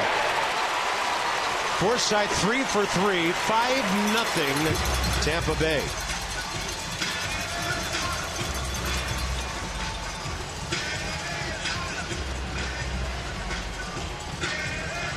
Matt Williams on his way to get Gio Gonzalez, we assume, Taylor Hill is on his way in. Gio is going to go 4 1/3 with right around 80 pitches on a rough night under the dome here in St. Petersburg.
Eight hits, 3 walks, a strikeout, a hit batter. In a ball game on the verge of getting away, Taylor Hill will try to quiet things down here. Taylor Hill going to try to pick up the pace a little more swiftly here with a fastball 91, slider 84. Occasional changeup at 86. 6th appearance for Taylor Hill. And opponents hitting 333. Right-hander just 143 against the Nats right-hander. Second base, Butler, 2 for 3. First base, Forsythe, 3 for 3. And now Steven Souza Jr. trying to get on for the 3rd time. Gio walked him twice. That's a breaking ball that just missed away. It was a strike for a while.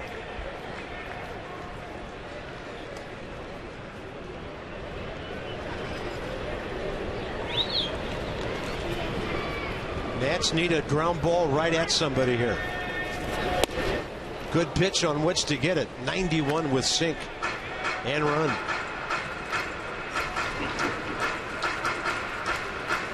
Steven Souza Jr. asking Jim Reynolds if that was a strike, and he said no.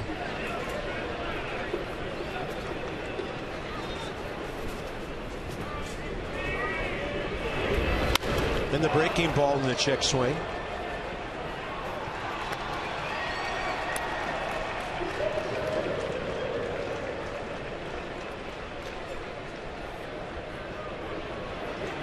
Way ahead, make him hit your pitch, bounce a few, trust your catcher to block him. He'll expand down in the zone with 2 strikes. Not that far though.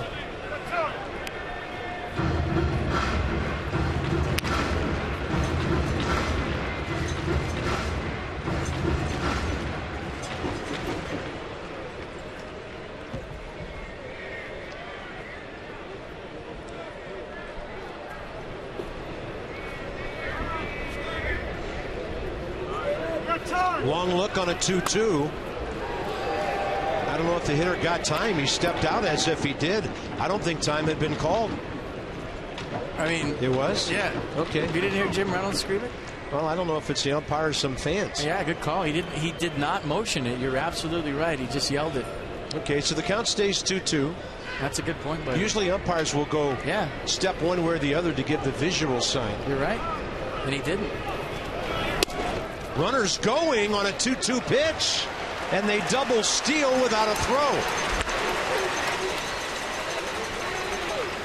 I honestly think they thought that was a 3-2 pitch, just by the way they stole this. And when you look at Joey Butler kind of cruising into third without a slide, maybe they were confused on the count. Either way, second and third, one out. And we see the infield now having to come in. Boy, the Nats are down by 5. And Souza taking a big rip late for it.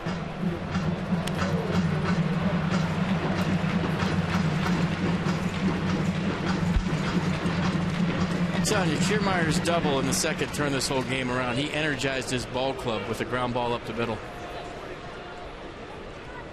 Gio had survived a scoreless first, got the first man in the second before him. Now the bases are loaded. Souza walks for the 3rd time.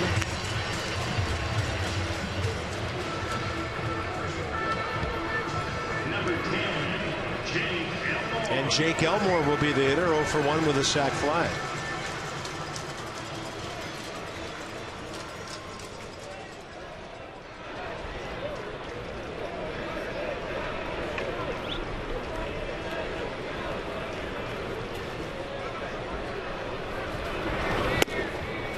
Looks like Matt Williams just brought Escobar in a few steps. Even with the bag over there at third.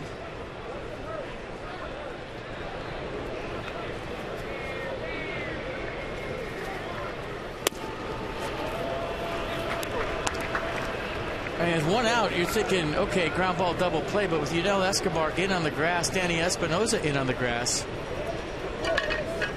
they're really cutting down their range on a quick infield, and Jake Elmore has no notions of bunting. He's a first baseman.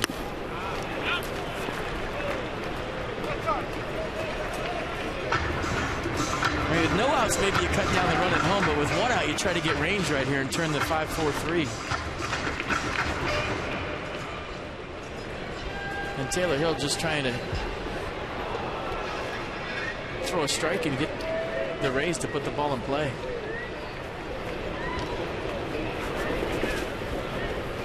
Pitch up.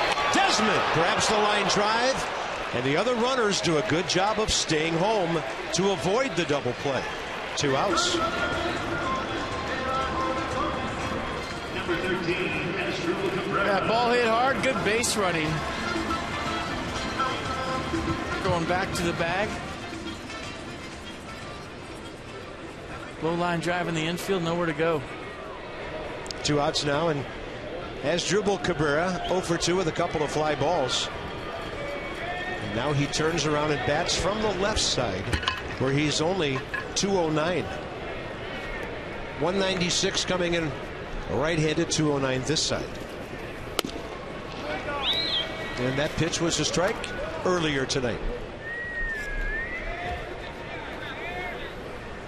It was earlier. It's not now. And I've seen that both ways, actually.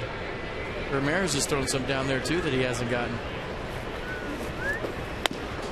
That one right by Cabrera at 91.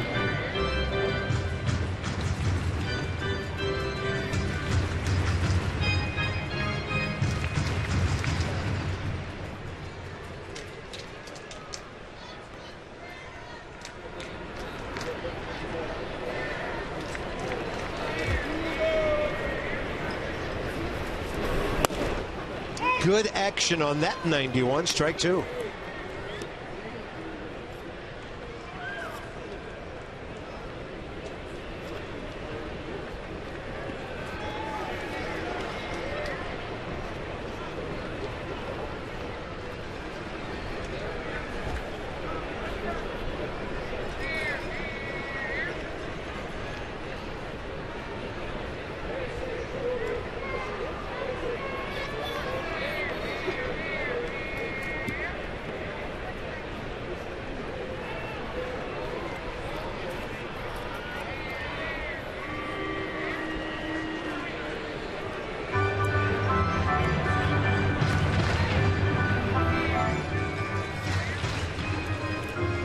It's interesting looking at the scoreboard. All the games tonight in baseball are interleague games.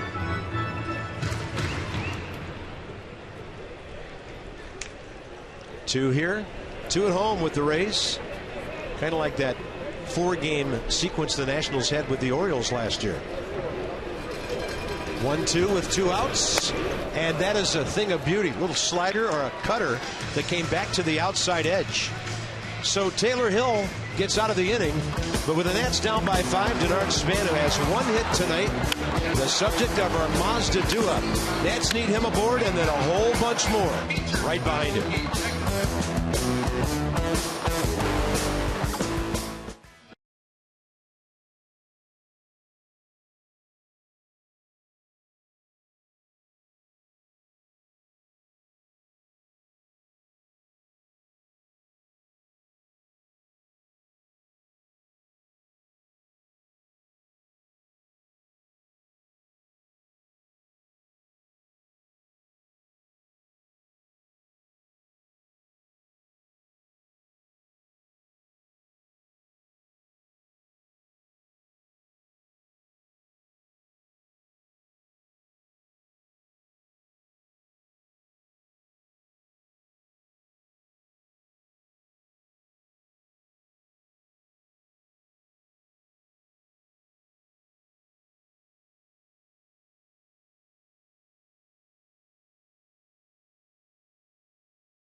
Under the rings, it's all Rays, but a lot of time left in this game.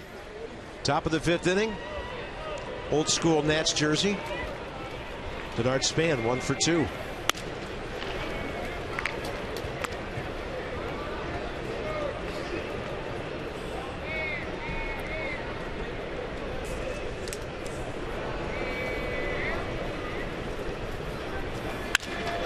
And this ball popped up out into left center. Kevin Kiermaier.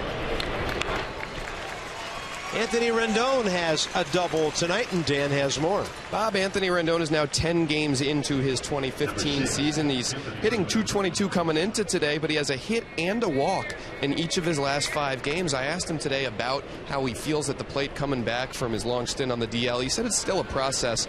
The timing is typically for him the last thing to come around. He says he's been seeing the ball well the entire time he's been back. Just a matter of locking that timing in, and he's done better of that of late.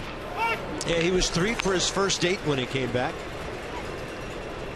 Well, hitters can hit, and he will hit. He's got to keep him on the field now for the rest of the season. Tampa Bay has used more players this year than any team in the big leagues.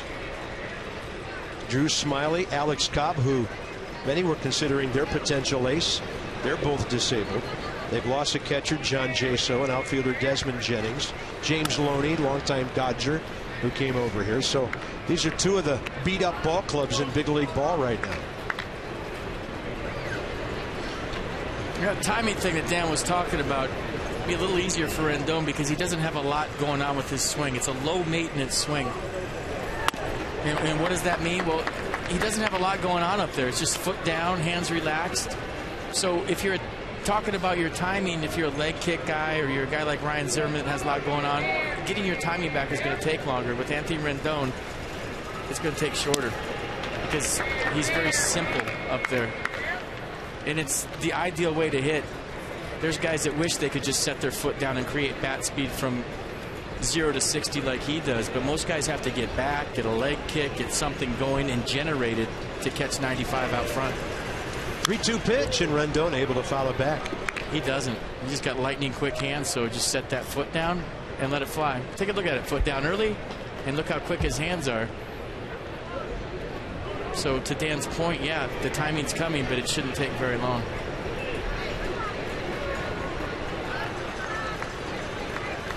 And he works for the walk. Nats have a runner with 1 out. Escobar and Harper now the next 2.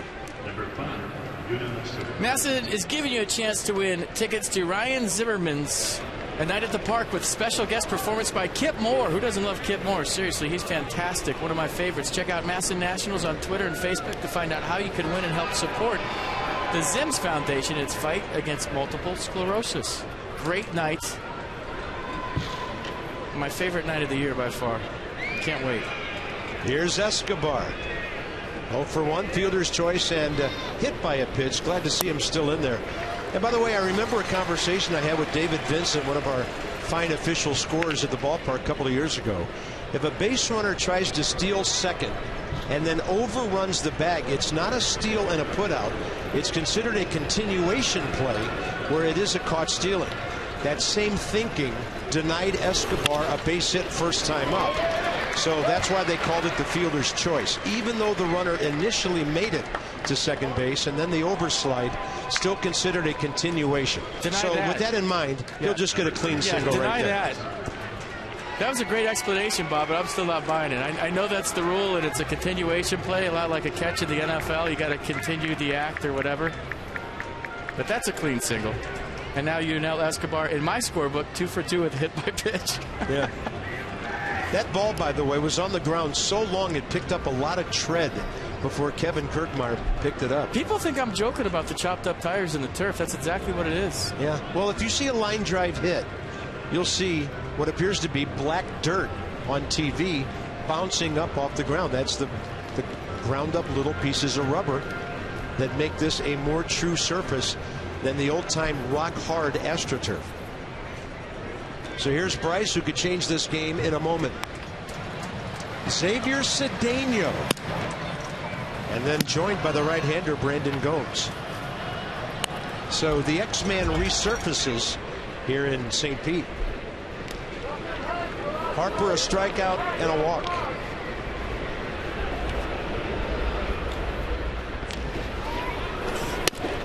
Bryce has still walked more than he has struck out this year. 53 bases on balls, 52 Ks. Rendon Escobar, second and first.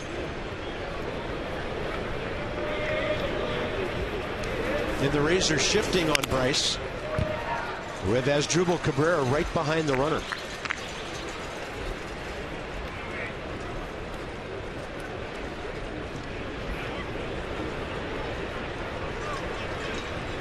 A 5-0 game that could change in a hurry.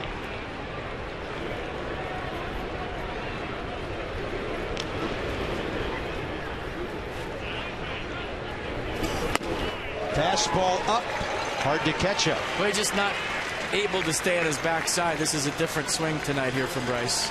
And if you've watched him play at all this year, watch him fall away from it because he can't stay on that back leg. See him coming off it, and there's just a loss of balance at the end. And he's favoring it, you can tell. Right now, Ramirez trying to get through 5 innings with the bullpen working.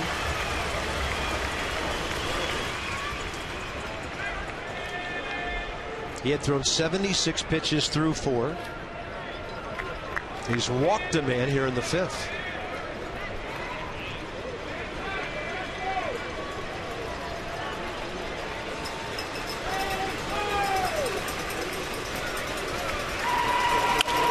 Harper to left. Ball hanging up for Brandon Guyer. So with 2 outs, it'll be Wilson Ramos.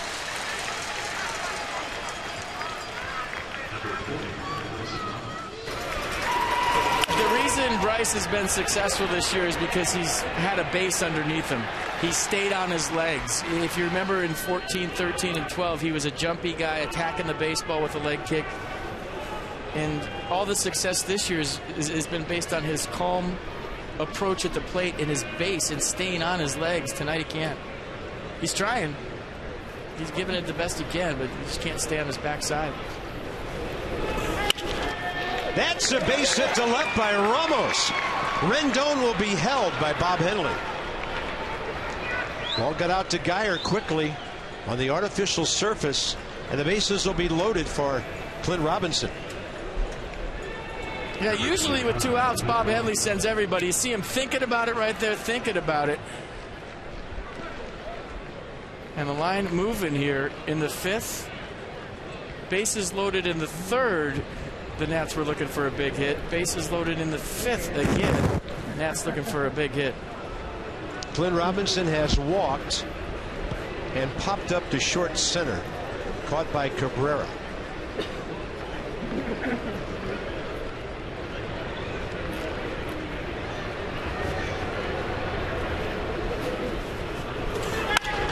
And that is a line drive caught by Jake Elmore. The Nats lead 3 in 5 innings.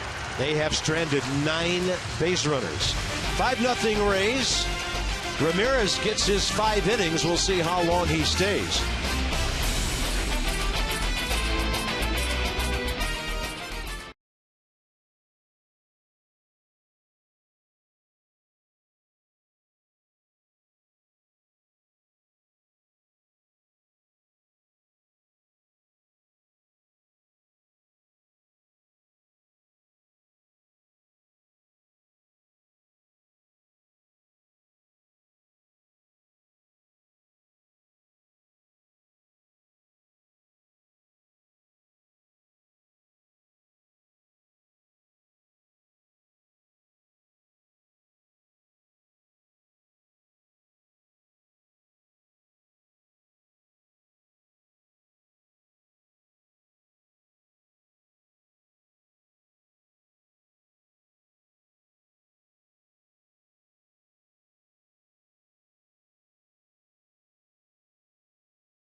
Nine runners stranded.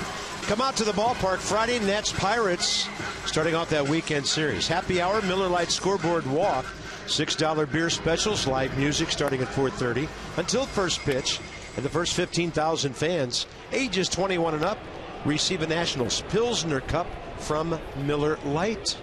202-675 ournationals.com to check it out. Maybe Wilson Ramos will hit one out near the Red Porch Friday night. Tanner Roark goes tomorrow against Alex Colomé. Roark 2-2. It'll be his 5th start. 3.71 ERA. Colomé 3-2 with a 4.21.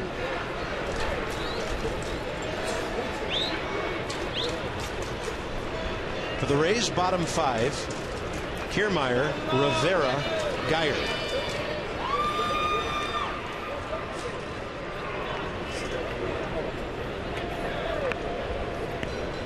Kiermaier appeared to crack a smile as he looked down the third baseline and saw Escobar 75 feet away. I just think his double in the 2nd sparked his ball club. And I know I've talked about it a lot tonight, but you know, guys that play hard, guys that have fire, you feed off that as a teammate, and you see a guy take a routine single and stretch it into a double, steal third, and score on a sac fly. That gets the whole dugout fired up. Guys are going nuts. Now all of a sudden, your team has energy, it has life, based on what you've seen from one guy. Effectively using that slide piece to the outside edge. Taylor Hill, he struck out. Cabrera with it, ending the 5th, or the 4th rather. And here he is in the 5th. And that's why you see managers, when a team is scuffling, put energy guys in the lineup to try to change up the vibe and try to get somebody to spark their ball club. Kiermaier did that tonight in the 2nd. And Kevin Cash has to be fired up about that whole scenario and the way his ball club's playing here tonight. They came to play. Ball pulled, it hits the bag, and then goes behind Danny Espinosa. And you know he's going to second on this one.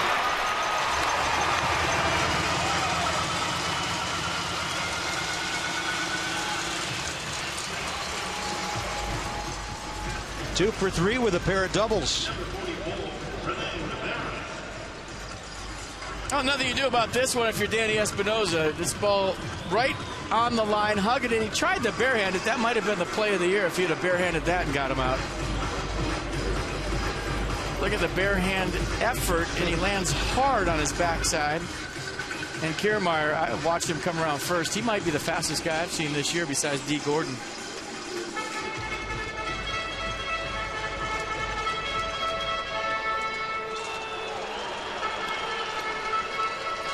Next up, Rene Rivera. So they have 3 hits, a steal, 2 runs, and an RBI from their numbers 8 and 9 spots tonight.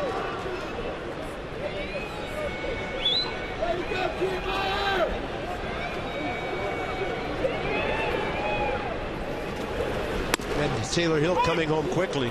He gets the fastball up in the zone for a strike.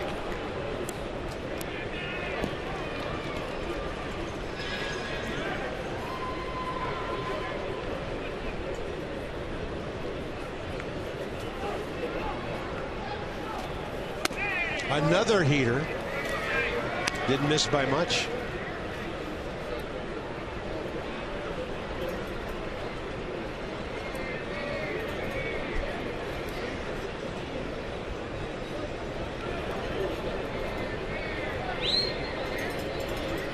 Rays have had 7 hits in the last 2+ innings. Constant pressure on Gio and now Taylor Hill. It's what I talked about earlier, Bob. At the bottom of the order, you look at Kiermaier with 2 hits, Rivera with a base hit and a sac fly. Yeah. Why is that important in the American League? Because you got Joey Butler with 2 hits hitting second. You have Longoria with a base hit. Forsythe hitting fourth has 4. So it's so important when you're playing an American League lineup that you get 7, 8, and 9 out so that the top of the order can't do any damage. Hasn't happened here tonight. And a ball foul tipped into the mid of Ramos.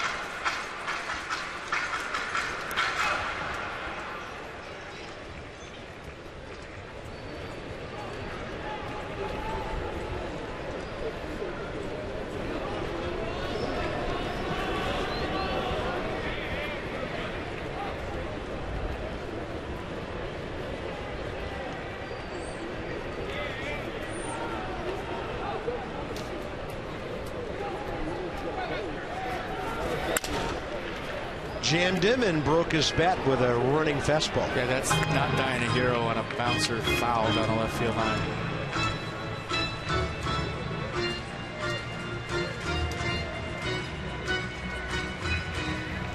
How about some Toyota Case for Kids while we got a second? It's time for Toyota Case for Kids. The Washington area Toyota dealers want to help children and their families by making a donation of $37 to the Children's Inn at NIH for every strikeout by a Nats pitcher this season. Gio had 1 strikeout in 4 1/3. Taylor Hill had a strikeout last inning. And a 1-2 pitch. After a look at second, fastball hit Espinosa, and again good base running by Kiermaier, retreating to the bag on the first out. That'll bring up Brandon Guyer, the leadoff man, who's been aboard once in 3 trips, hit by a pitch last inning.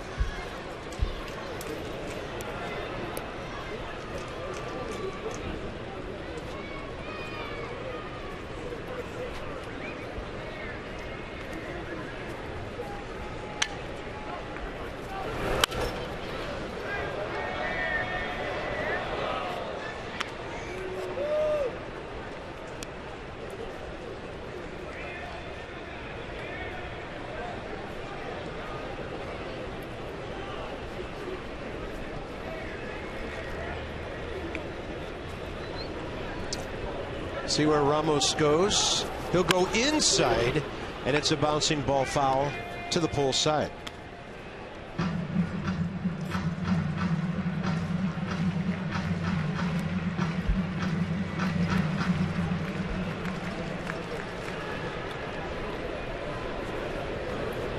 Five nothing Rays. They've done a great job of adding on here. A run in the second, 2 in the third, 2 in the fourth.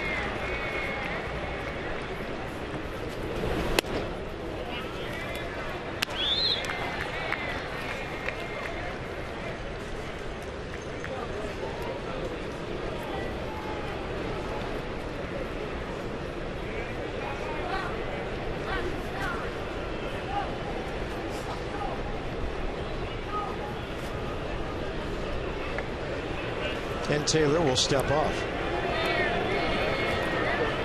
I got to pay attention to Kiermaier back there. Even though it's 5-0, he'll still go. It's early enough. Yeah, Rendon trying to keep it close. And Taylor Hill again running that fastball in. This time Geyer checking his bat. So many Nats fans here tonight. You and I looked down right before the game. The whole left field line behind third base dugout, red everywhere. It almost looked like a home game for the Nats, especially when they announced the lineups. But they're still waiting for something to cheer about. And the 1-2 pitch with one out. Fastball up, deep left center, perfectly placed. Nobody can catch it. It gets by Denard's span. Kiermaier scores, digging for third Geyer, and it's 6-0 Tampa Bay. Brandon Geyer drives in his 15th run. Brandon Geyer's got a quick bat. You don't hit 280 plus in the big leagues if you can't hit. And that ball was up. He got on top of it. First triple of the season. Look at the location of this pitch above the belt and really dropping the top hand on it. Perfectly placed, like you said, especially where we're sitting. Split left field and center field right down the middle. And Brandon Geyer with an easy triple, scoring Kevin Kiermaier. And stepping in, Joey Butler. He's 2 for 3 tonight. Infield in. I mean, this is a hot ball club. They've won 11 of their last 15. They just came over a 3-game sweep of the White Sox this weekend. They're 4-2 in this 8-game homestand, and they're 9-4 since June 1st. There's a reason why they're tied with the Yankees for first place. They can play. Although nobody's hotter than the Blue Jays. My goodness. They win tonight? They winning? 4 games over. We'll check it.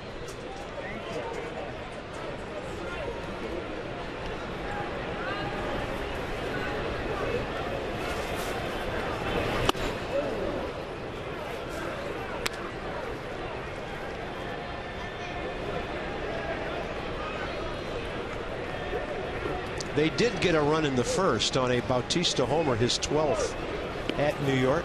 Check on the update here.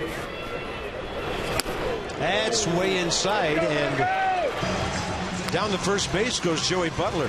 So the base runners just keep on coming for the Rays tonight.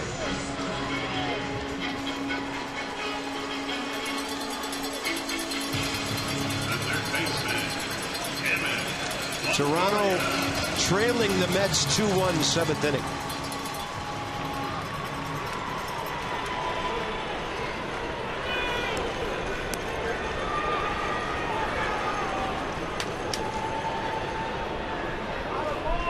Next up, Evan Longoria. He has walked, singled, scored, hit a sac fly, and that's a perfect fastball at the knees.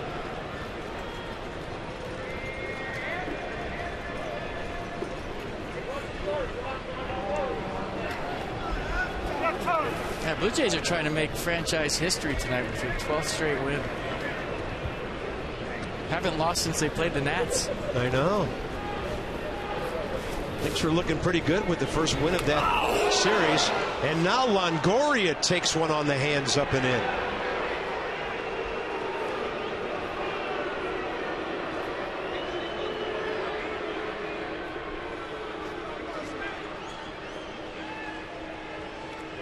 So Cabrera hit tonight. Now 3 Rays have been hit. Yeah, a lot like the pitch that hit Yunel Escobar, just a 2-seam fastball, and you could hear him yell too. You hear everything here. It's like every player's mic'd up.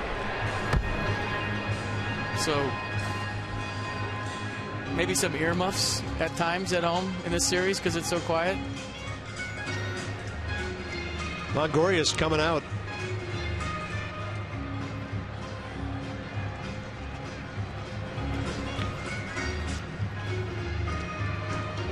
Rays only had 3 men listed as extra men tonight. Switch hitting infielder Nick Franklin, outfielder David DeJesus, and there's Franklin coming out to pinch run, and their backup catcher Kurt Casale.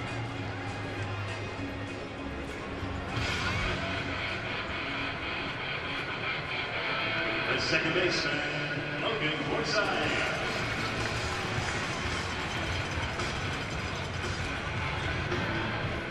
Your attention, please. Franklin getting loose, and the Rays have the bases loaded tonight again.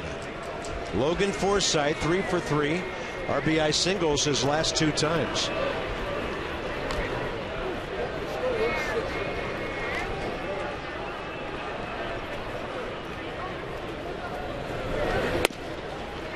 Taylor Hill throws one in there for a strike.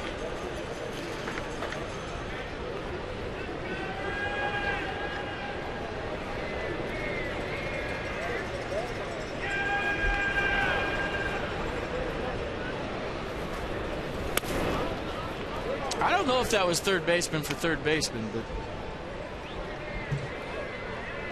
could have just been a sinker that got away from Taylor Hill. Could have been a purpose pitch. Who knows?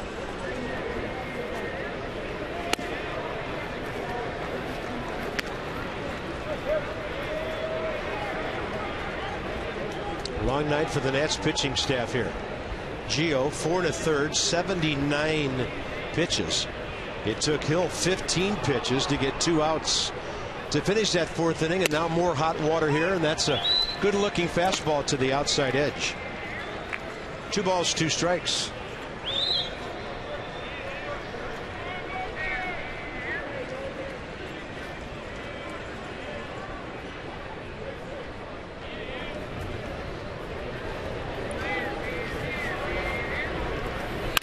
Jams him, Cabrera.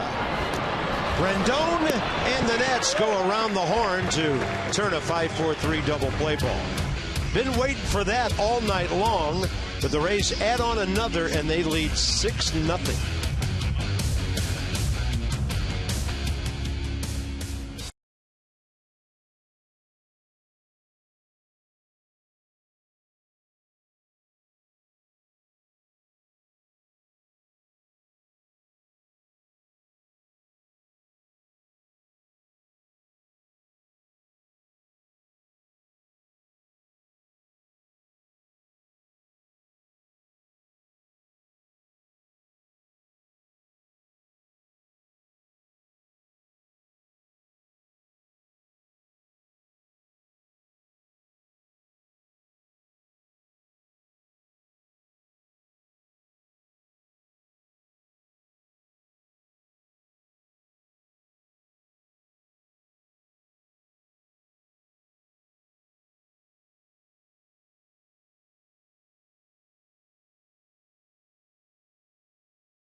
Alexandria, 6-0 Rays as we head to the top of the 6th inning. The Nats have had some chances tonight. Bases loaded a couple of times. In the 3rd inning, Wilson Ramos with the big at-bat trying to get his ball club back in the game. It was 3-0 Rays at that time. Ian Desmond came up with a runner on second in the 4th and flew out, and then Clinton Robinson lined out to first base with the bases loaded in the 5th. So they're trying to get back into this ball game, just looking for that big hit. Jake Elmore takes over at third base for the Rays, and Nick Franklin at first. Top of the 6th inning, Danny Espinosa. First pitch hacking on a play left side. 94th pitch of the night for Erasmo Ramirez.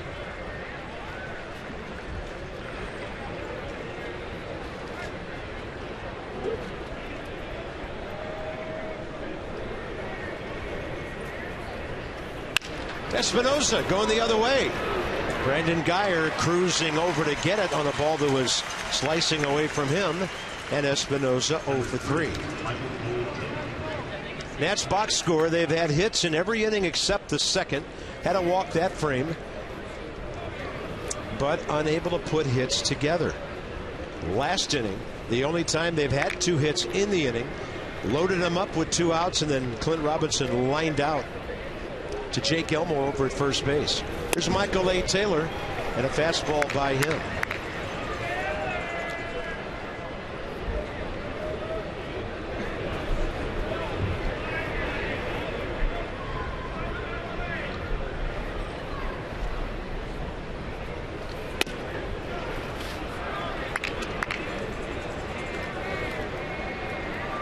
You know, when we play American League teams in interleague play, we really rely on the other ball club and their broadcasters and some of their players to get the information, because you don't see these teams play on an everyday basis. A lot of times you get the info card, but it's never what they say.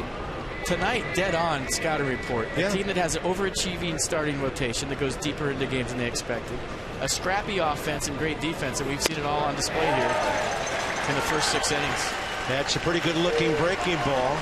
And for Ramirez, his 3rd strikeout of the night. Yeah, good slider to Michael Taylor. Started as a strike, broke it off the plate. We saw a lot of those yesterday from somebody. Next up, Ian Desmond, 0 for 2.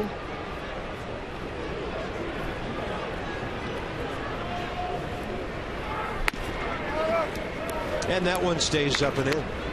Just looking for that relaxer, that base hit somewhere, anywhere, to take the load off and just do your thing.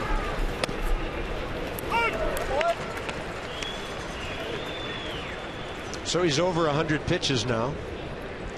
They had the bullpen up last inning when it was 5-0, and the Nats had 2 guys on.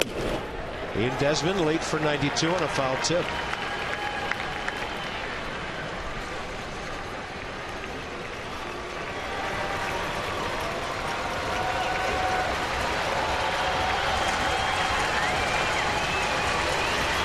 Crowd and cowbells making noise here. Ian Desmond, no chance to reach that one. 1, 2, 3, go the Nats. And that's the first time either team has gone in order tonight.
Telecast is presented by authority of the Washington Nationals and may not be reproduced or retransmitted in any form.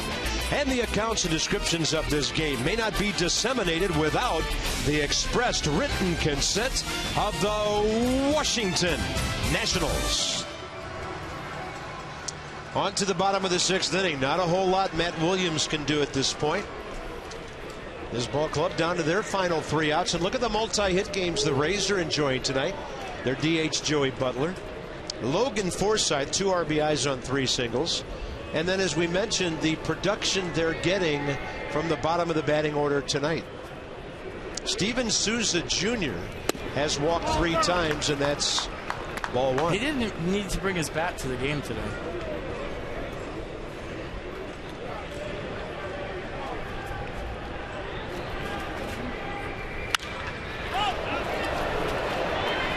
Way up up there, right side. As soon as I can see it, I'll tell you it comes down 3 rows deep. You know, in batting practice today, I was looking at balls, and I was losing them in the roof here. Yeah. And in day games, that can happen. In night games, it's a little more dark, and there's a little more contrast from the baseball to that roof. I played a few games in the infield here and did not like it a bit. Turf was that old turf with the hard dirt. Yeah. Used to be a rock.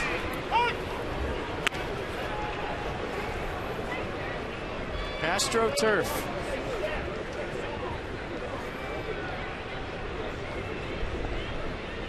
And that's the chunks of tire we're talking about in that white paint. You can see it.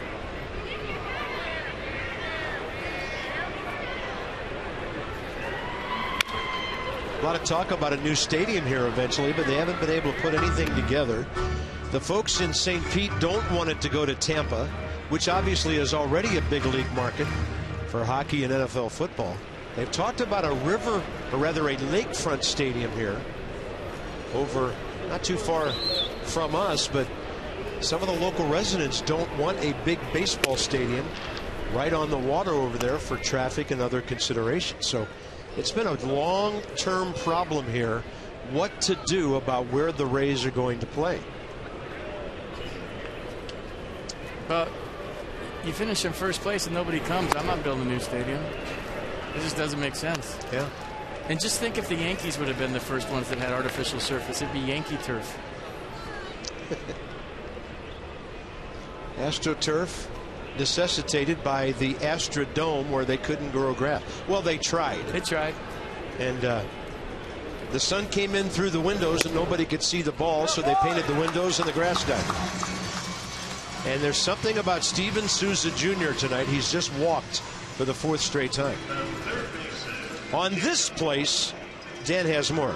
Bob, I was talking with Steven Souza Jr. before the game, and I asked him how he likes playing here. He said the park plays pretty fair, not the bark. That's for pups in the park day, I guess. But he said that as an outfielder, you can't take your eyes off the ball and run to a spot. He said you have to keep on it the entire time, or else you will lose it in this field. That's a great swing the other way by Jake Elmore. Runner Souza stops at second. Here we go again with Tampa Bay, multiple base runners. That's a good point that Dan made. In the Astrodome, it was the same way. You couldn't take your eye off a ball in the outfield. If you did, you'd look back and you couldn't find it.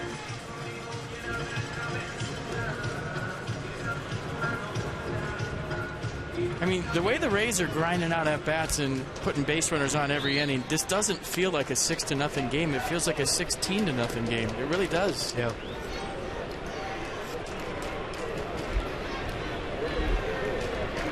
As Jubal Cabrera, the only man in their lineup who has not been on base.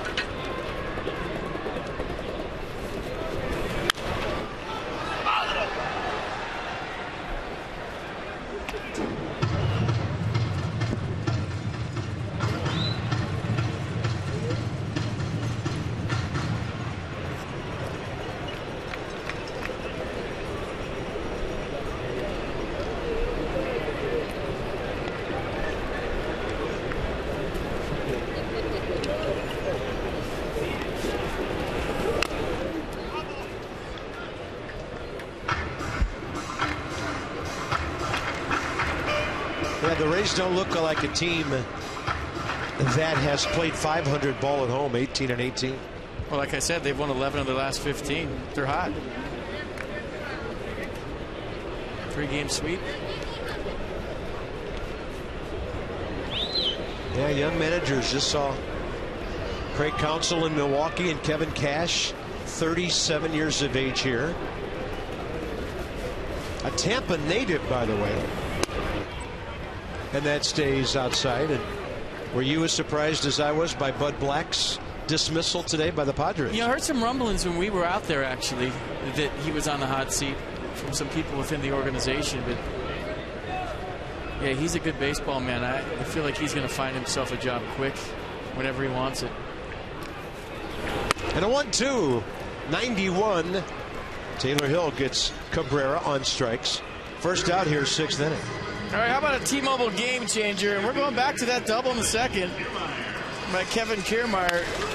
0-0 game. You're trying to fire your teammates up. Denard Span over, looks up, and Kiermaier kept going. So just a ground ball up the middle. Right out of the box, he was busting it. He ended up stealing third, scoring a run on a sac fly, put his team up 1-0, and energized his whole ball club in the first base dugout in doing so. Yeah, then later a double, a run scored. His other double hit the first base bag. Ricocheted down into the right field corner.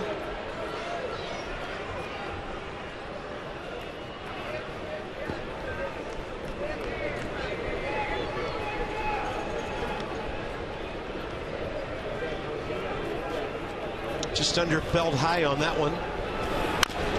And then the slider that he fouls straight down.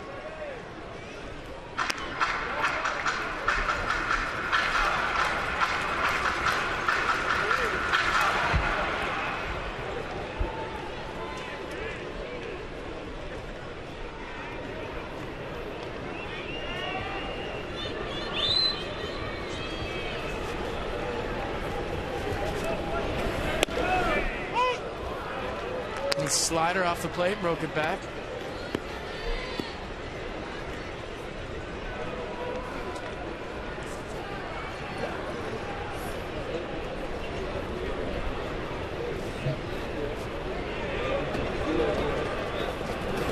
And he goes with the fastball up and in, starting his swing and stopping Kiermaier. 2 balls, 2 strikes with 1 out. C.J. Riefenhausen. C.J. They have another bullpen here with the Yankees have 5 lefties. These guys have 4.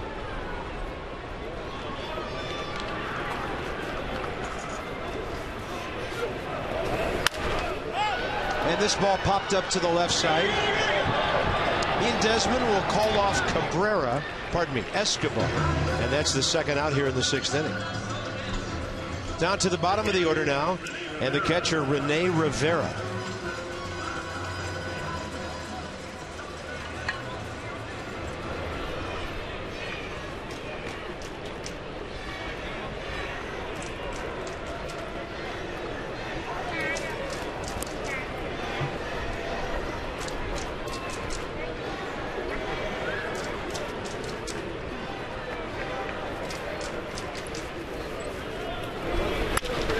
Serves one to right. Clint Robinson right there to grab it. So Taylor Hill took over in the 4th inning. He's still only given up 1 run. We're going top 7, 6-0 Rays.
Your favorite promo of the night. Watch every out-of-market game live or on demand in True HD on over 400 mobile and connected devices, real-time highlights, live look-ins, pitch tracking widget, and more every night on every device. Blackout and other restrictions apply. Visit MLB.tv for details. Let's just make that our rally promo tonight. See what happens. C.J. Riefenhauser. A lot of breaking balls, a lot of off speed. Yeah, 4th appearance for Riefenhauser. ERA at 11.57, so you're telling me there's a chance. Opponent's average 500. And the fastball is at 88, the slider at 75, and the changeup at 76. Coming off a scoreless 7th inning yesterday against the White Sox.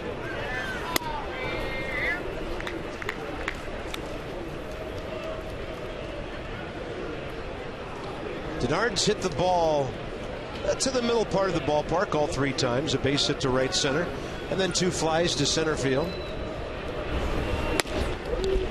Taking a look at 88 right in there.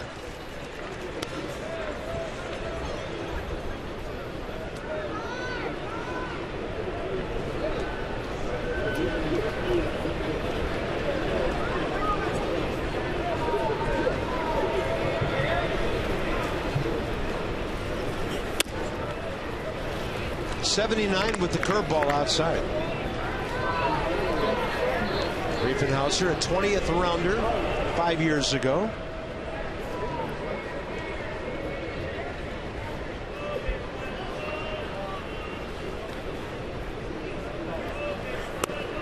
And Denard Span looks at one over but low, and it's 3-1. Have I said lately that I don't like interleague play? What don't you like about it? Because you don't know who you're facing. I mean, nobody cares about playing the Rays for 2 days. I know you have to do it because of the schedule and the way it's offset, but I like the Nats playing the Orioles, and that's it. You should play your local rivals and keep that. The rest you can have for me. Yeah. You got to play American League Baseball that you're not used to playing against a ball club you don't know anything about. And I love all the interdivision rival. I love playing a team 19 times and really get to know everything about the Mets, the Braves. I don't mind that part, but you know, baseball is baseball and it's fun to watch, but interleague play to me is played. Well, the fans keep coming out, and it's not going away. And I know some of us hope that after a while maybe it would. But the fans seem to respond. St. Louis, Kansas City, White Sox, Cubs, Reds, Indians, Dodgers, Angels, Giants, A's, Yankees, Mets, rivalries all over the place. And yeah, those are okay. Yeah. I'm okay with the local rivalries. Keep that. It's fun. The rest you can have. Sorry. That's how I feel. I guarantee you if players spoke honestly, they'd tell you the same thing. 3-2 pitch. Denard Span is on for the 2nd time tonight. Nissan will track ball 4. Pretty close. Little high. Leadoff man aboard. Never know. 2nd greatest comeback ever started with a leadoff walk. Next up, Anthony Rendon, who has doubled and walked.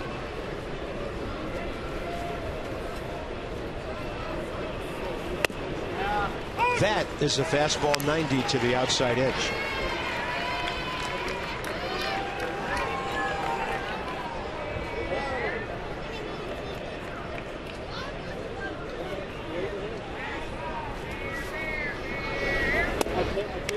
Right to the inside edge with 79, dropping that breaking ball in there. Nats haven't had a hit since the Wilson Ramos single in the 5th. That loaded the bases.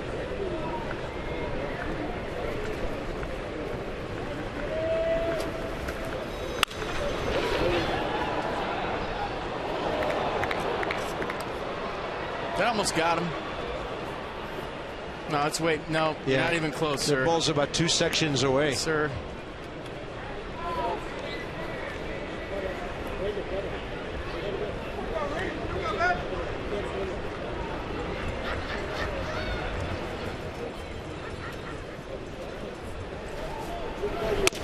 Rendon will take the fastball away.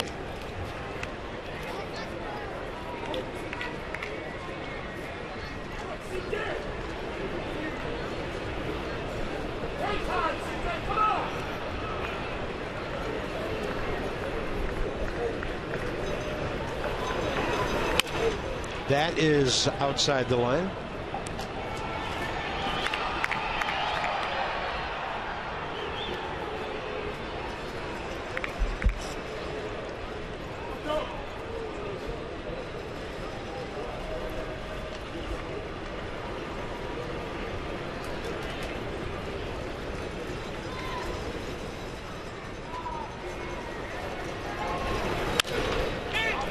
a fly ball to left for Brandon Guyer.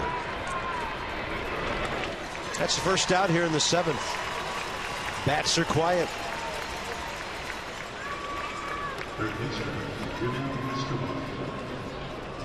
Well, you know Escobar got hit. And then Evan Longoria got hit. And I don't know if either were on purpose, but I know both third basemen in tonight's game have been hit by a pitch. And you could hear the Rays dugout. They were none too happy when Longoria got hit.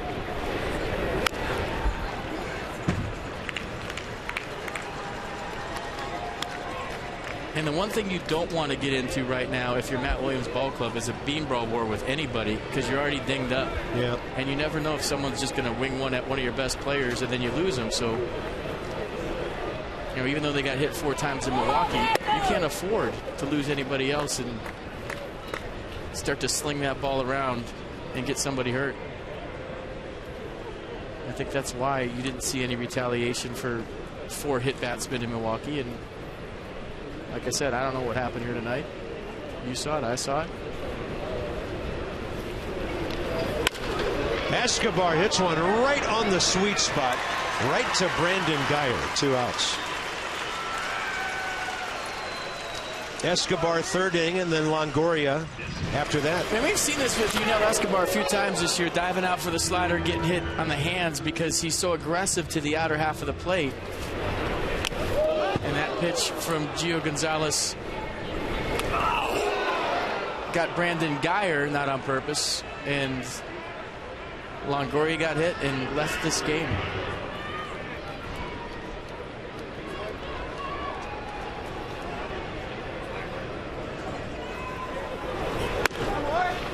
'79 with the curveball, a strike to Bryce Harper.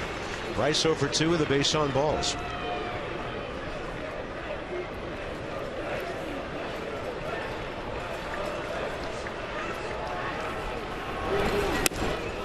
Threw him another one, a little lower. The one thing you're hoping, I mean, you love the fact that Bryce Harper's chiefing it out tonight. You just hope that he doesn't get into bad habits, because all of a sudden he's drifting off his backside and he's hopping after a swing, because his swing has been so perfect all year.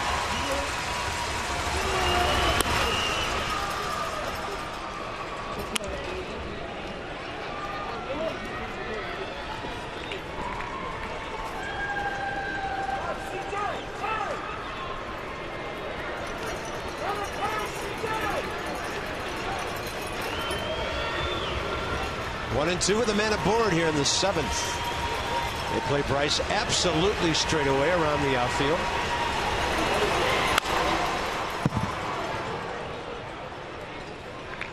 Slap shot off the boards, caroms around, and keep it in the zone. 0-0, by the way, Lightning Blackhawks. Little interest in this. Hawks a chance to put it away, right? Yeah, a little interest in this region.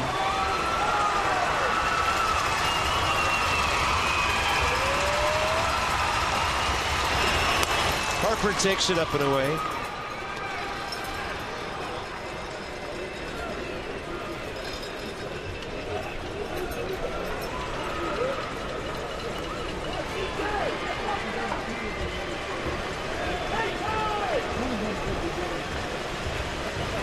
Anything to get on the board here. And Harper can't get the breaking ball. Steady diet of that in that at bat. The Nats have now stranded 10. It's time for the Hyundai 7th inning stretch here in St. Petersburg, Florida. Warm, muggy night. We're inside Tropicana Field. And right now, the Nats being shut out.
It's tomorrow, Tuesday, 7 p.m. Nats Rays meet again here at the Trop. Tanner Roark goes for the Nats. 2-2 record this year, 3.71 ERA. He goes against Alex Colomé. He's 3-2 this season with a 4.21 ERA. Rays 3-6 in his 9 starts. Coverage begins at 6:30 p.m. with Nats Extra on Masson 2. Tanner Roark on the hill tomorrow. And if this thing doesn't change, the Nats will need him to make this a break-even road trip. Bottom of the 7th, and a swing and a high fly ball down near the Rays bullpen. Danny Espinosa in uncharted territory, and was he able to hold on? There's one ball in his glove. The other ball was a bullpen ball that was sitting on top of the wall there, and that's a fantastic play. He caught it. Unbelievable play by Danny Espinosa, going down in uncharted territory. He's never played in this ballpark. And up against the wall, and probably banged his knee against a pole down low. So there's padding up top, but there's poles down low that even if there is padding, if you hit it going full speed, it hurts. What a play by Danny Espinosa in a 6-0 game. Total disregard for safety. And that's the kind of energy that this ball club is looking for. What a play by Espinosa. And I guess that was just a bullpen ball that was sitting up there amongst the towels and all that. And you saw that rolling around, but the real baseball was in Danny Smith the whole time. I mean, 6-0, that's the part, right? He's still playing hard in a 6-0 game and running into stuff. And we talked about Kiermaier all night, and I probably talked about it too much, about how he fired his ball club up. That stuff like that, if I'm in the Nats dugout, that just fired me up here.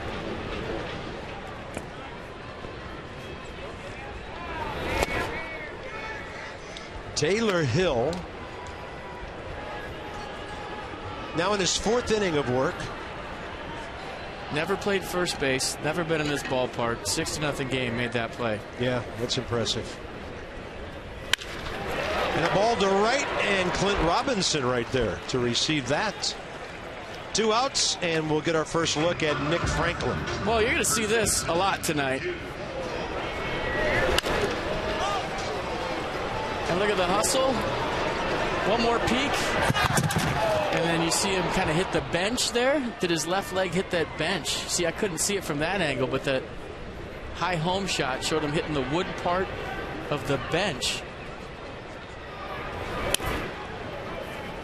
And didn't get a lot of help from the Rays relievers, did he? But that's how it goes. And now we know the source of that baseball. It was sitting in a catcher's mitt up on top of that wall.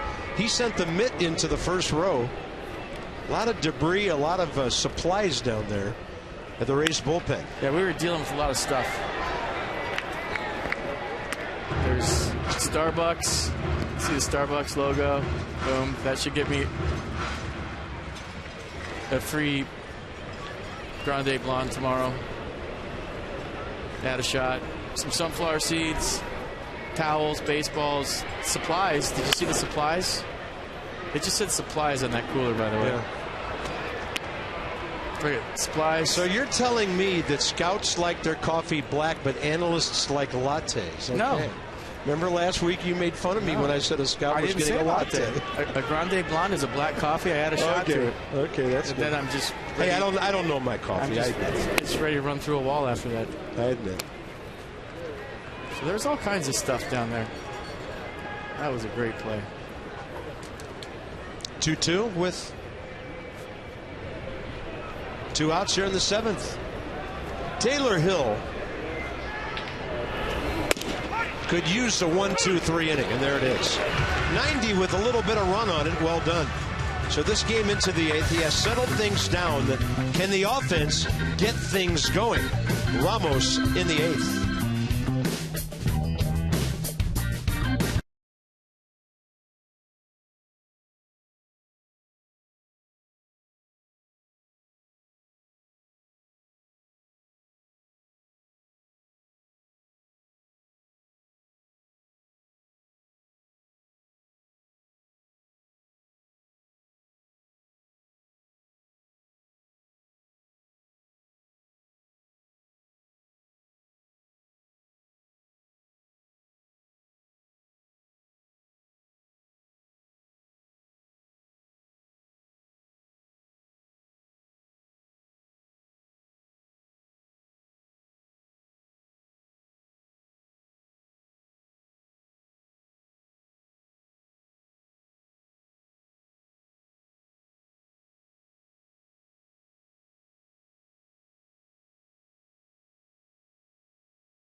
And Danny Espinosa getting some love in the dugout for staying with this ball game, playing hard, and making one hell of a play.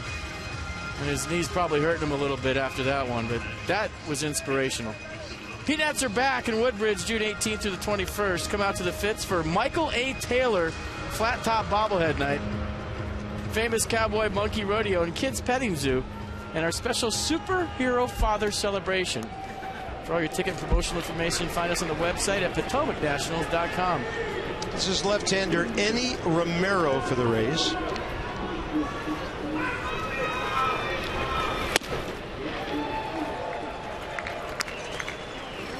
.94 on the board here. Why not throw it 76% of the time? Yeah, I got a good fastball, 95. Slider 82, cutter at 88. And I'll mix in an occasional changeup. Only 1% this year. He threw it 12% last year, so hasn't gone to that pitch. Up in the zone for a strike. Wilson Ramos 1 for 3, base hit to left last time.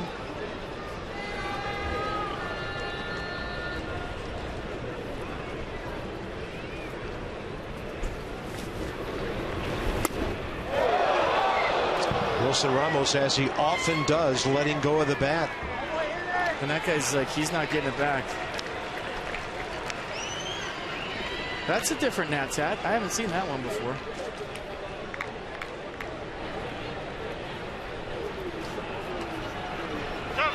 Yeah, once you let that thing go.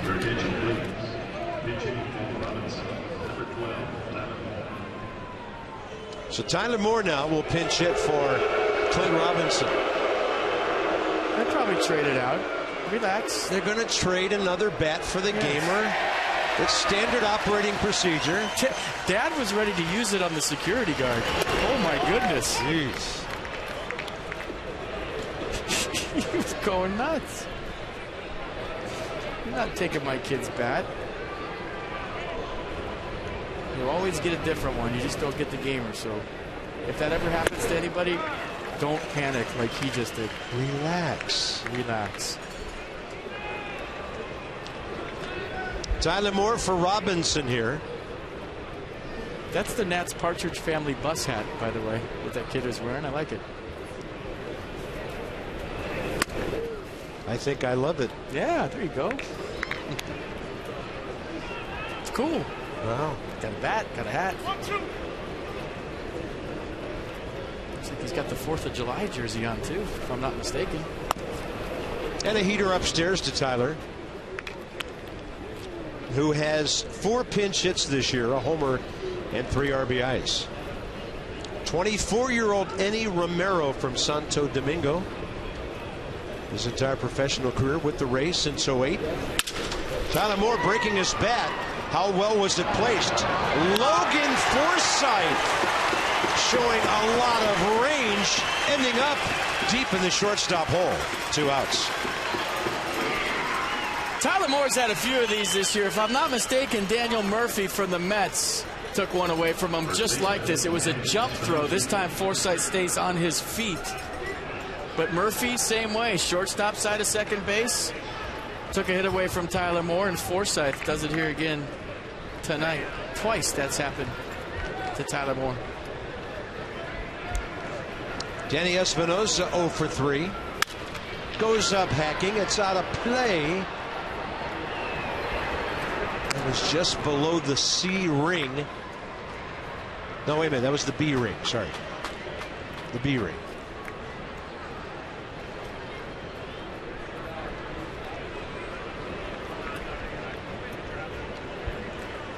The Nats without a hit now since the 5th inning.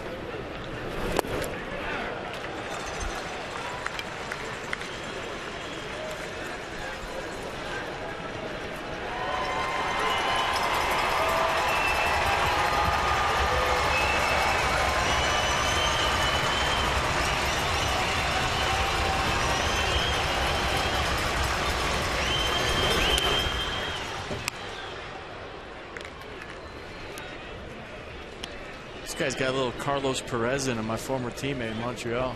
Same kind of delivery.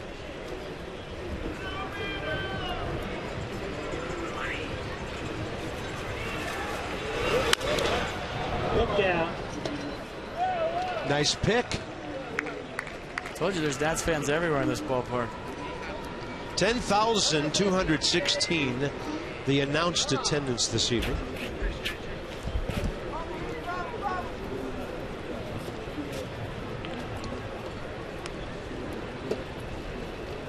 Contusion left wrist on Evan Longoria. X-rays negative.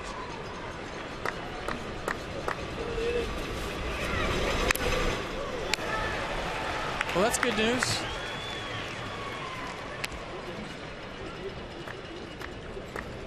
Never want to see anybody get hurt getting hit by a pitch ever.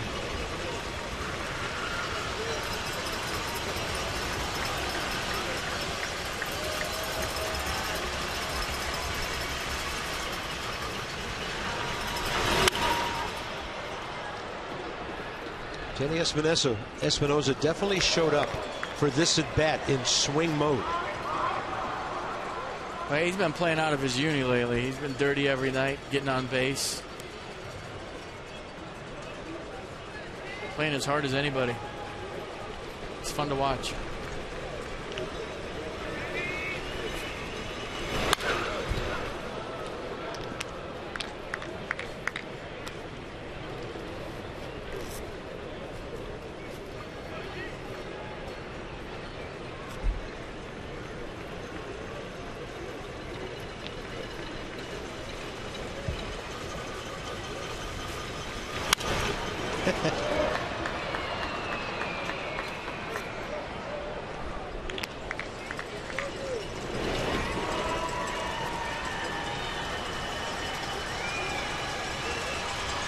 Definitely acting and getting his money's worth. Pitch number 9 coming. If my old eyes saw that right.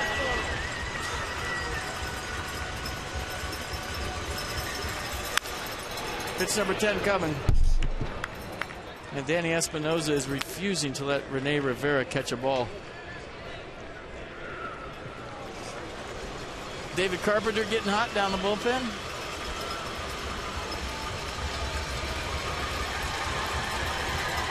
Got both Carpenters here today. Welcome back, Bob. Thank you, sir. Here. Espinosa reaching out and popping one center field and going out. Logan Forsythe, he's going to take care of that. Danny Espinosa makes a great play on a foul ball. Has a double-digit at bat in the 8th inning.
Espinosa's had 2 of the best plays, picking Gio Gonzalez up with the bases loaded. As Jubal Cabrera thought he had a home run, Michael Taylor said, not on my watch, went halfway up the wall. You want me on that wall. He looked like Masson Dan yesterday in Milwaukee. And then how about Danny Espinosa crashing into all kinds of stuff down there. Total disregard for his body, ran into the wood bench, knocked over the coffee. So there's been some great defensive plays in this game, even though the Nats are down 6-0. So Anthony Rendon on base twice. Denard Span on twice. Escobar on 2 times. but not a whole lot happening behind them. Only 2 hits from the rest of the order. Here's David Carpenter. Fastball average at 95, slider 86. Really 2-pitch guy. Doesn't throw the changeup very often, and he is waiting to get into a meaningful 8th inning. The last couple of 8th innings, while the Nats were ahead, have been taken. One by Joe Ross and obviously Max Scherzer yesterday. Well, this guy, when he was with the Braves and they had Jordan Walden to get the ball to Craig Kimbrell, that was a formidable threesome from the right side. Well, he was Kimbrell's setup man most of the time. He was the 8th inning guy in Atlanta. Walden was the 7th inning guy, so he knows a little bit about that frame. And Tyler Moore heads to right field.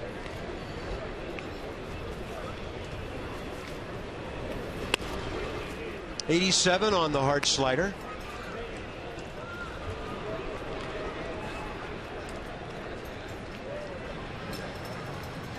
Xavier Cedeno, the former Nat.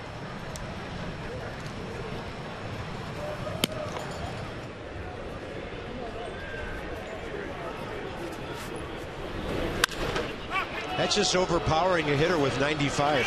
Up in the zone. Ian Desmond will make the call. First out, bottom of the 8th. Right fielder, number 20, Steven Souza Jr. Steven Souza Jr. On base 4 times, walked 4 times.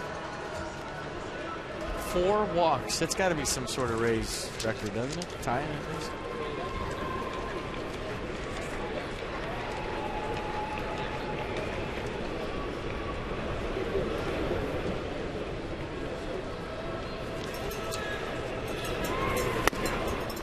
Pretty good gas right there.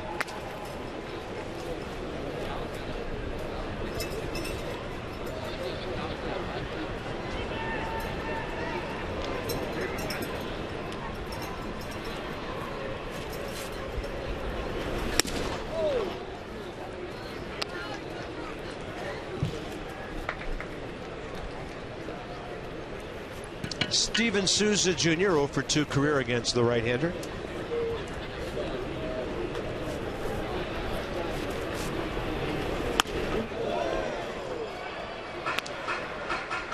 That's a firm 96. I like it. Look at his glove. Did you see his glove? It's like carp.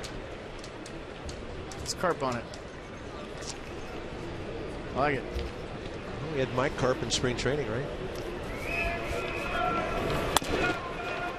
Fastball up.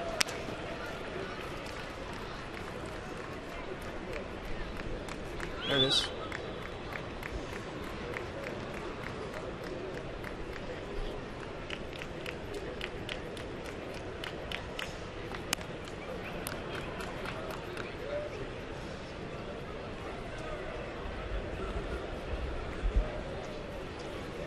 On a 2-2 pitch.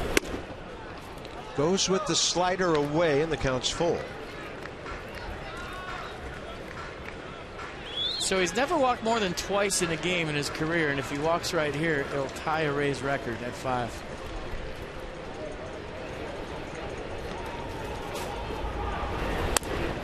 Wow. Steven Souza Jr. came in with an on-base percentage of .306. It's probably around .330 right now. Matt Joyce had 5 walks in a game. Now Steven Souza Jr.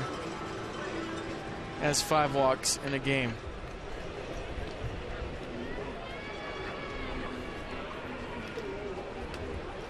Like I said earlier, he didn't need his bat tonight. There's Jake Elmore facing Carpenter for the first time. 1 for 3 tonight with a sac fly.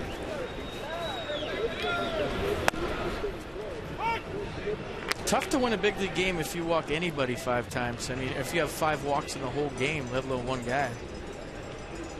And tonight, there's been a lot of walks.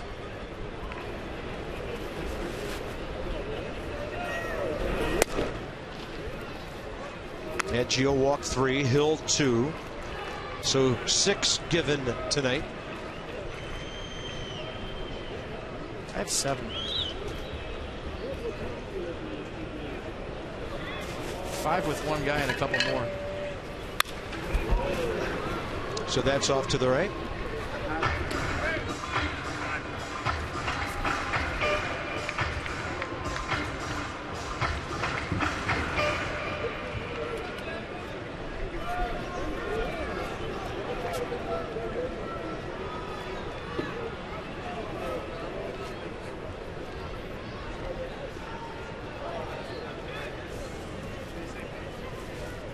I had Butler being hit by a pitch earlier, not walking, so that would be the 7th. Stand corrected. That one would be charged to Hill, giving him 3. Might lead off tomorrow. What do you think, Caesar Jr.?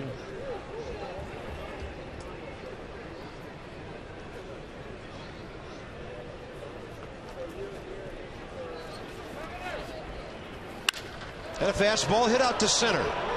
Denard Span just tracking it toward the gap there. 2 outs here in the 8th with Asdrubal Cabrera coming in.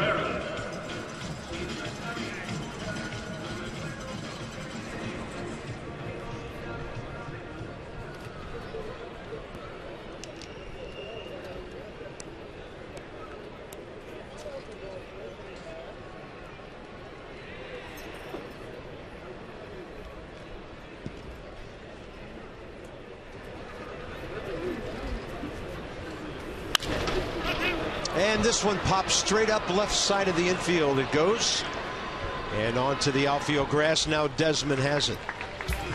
So the bullpen actually settled things down to not make a disaster of this from the pitching standpoint.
Ball on Masson, brought to you by Land Rover, above and beyond, and in this case under.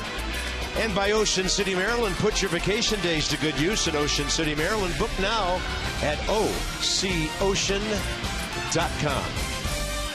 Raycam, I like it. Those are bottom feeders, Bob. They are graceful. Look at it, coming right at you, coming in hot. We got to get Mass and Dan out there to swim with them tomorrow. Make them swim with the fishes.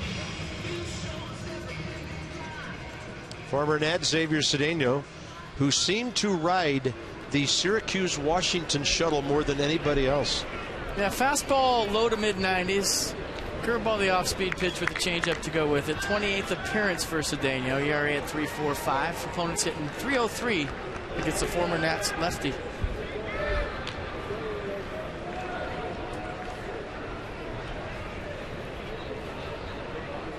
Michael A. Taylor.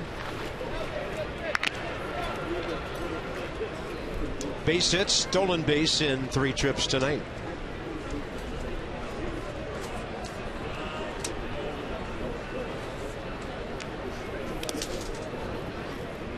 Well, the Nats had some chances to score early. Rays led it 1-0 after 2. Washington to that point It stranded a couple of runners, and then before the race came up in the third, the Nats had stranded 5. It's gone on to be 10 so far.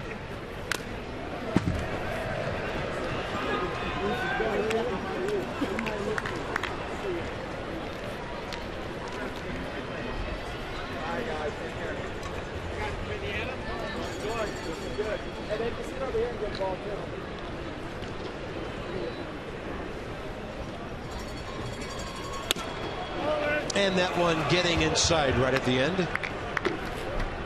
3 balls, 1 strike. The Rays are trying to win their 4th in a row and their 12th of their last 16.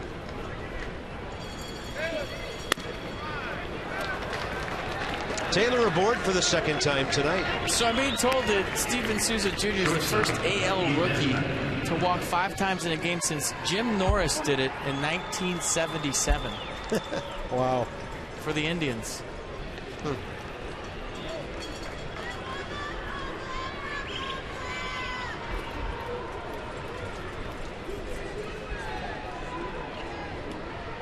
They get traded to the A's if you're just not careful.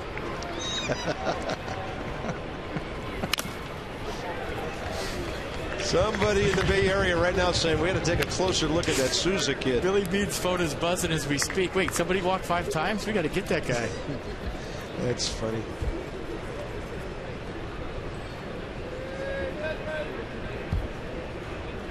Ian Desmond 0 for 3, facing a lefty here as he matches up with Cedeno for the first time. And every time it's just one of those things he's going through. Every time Ian looks up at the scoreboard, it's 0-2. Well, he's looking for one pitch, getting the other, and then, you know, designating I got to swing now. It just been there. It's, you don't wish it on your worst enemy. You get into these where you're just overthinking it. I'm sitting on a curveball, there's a fastball right down the middle. I'm sitting on a fastball, there's a curveball right down the middle. And then you get to 2 strikes and you kind of evacuate your game plan because it hasn't worked to that point. You just swing. And you try not to get to 2 strikes by swinging early, and inevitably you get to 2 strikes every single time. And the 0-2 to right. Souza coming in. 1 out here in the 9th. Johnny Holiday back in the studio. Thank you, Johnny, for covering on the Milwaukee weekend. He'll be with his buddy Ray Knight. Nats Extra coming up next. There's Dan Ugla. He'll be hitting for Denard Span. Get Denard off his feet the rest of the night. Ugla facing Cedeno for the first time.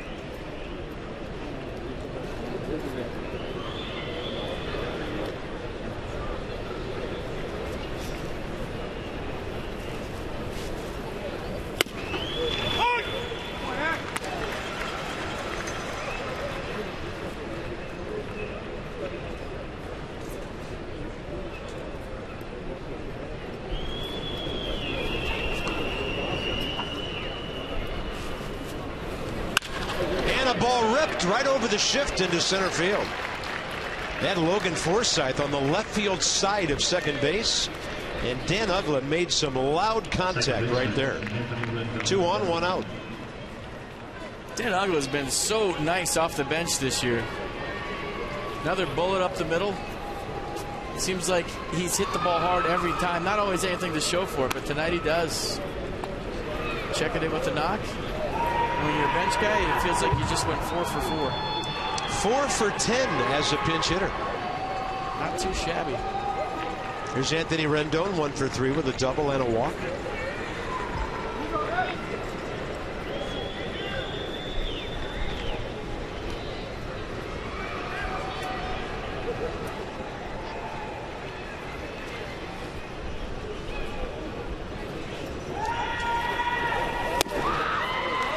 .88, keeping the ball down, strike 1.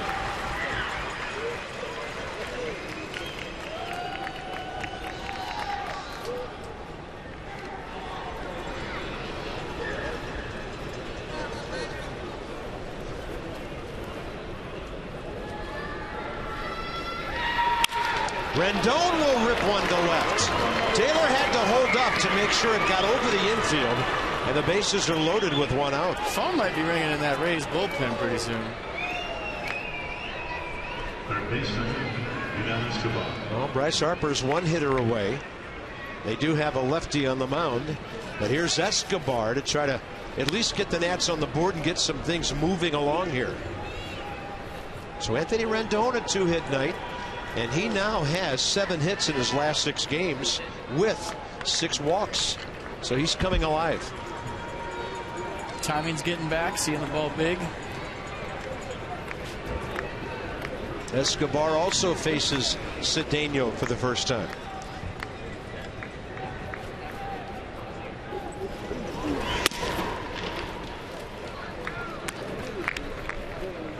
Tell you what, the last thing your skipper wants to see in a 6-0 game is a leadoff walk.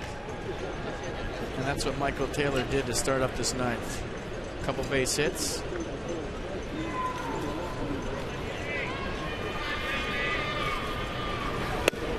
That's in there, outer half. Counts even, 1-1.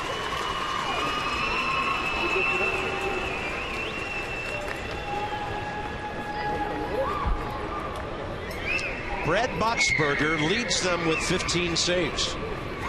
So they've got to get him up here. He's thinking, I had no idea I was getting this ball game tonight. And should I really get hot? Just play catch? Get 100% loose? Yeah. And then sometimes you can be in the game before you expect it, and things can kind of go a little crazy. Right.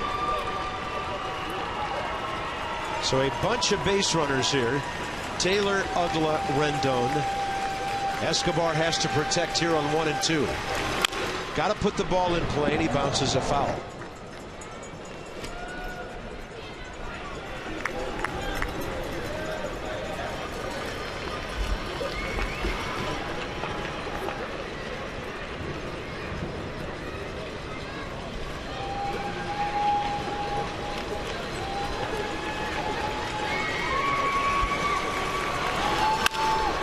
Escobar does put it in play. He does get the Nats on the board. Bob Henley will hold the second runner, Ugla. Suddenly a 6-1 game, and the bases are still loaded. And Bryce Harper is the next hitter. And if Cedeno faces him, the only thing that's keeping him in is the lefty-lefty matchup. Yeah, good call. Good at bat by Yunel Escobar. Line moving here in the top of the ninth, and that's dying hard. Base hit to left center.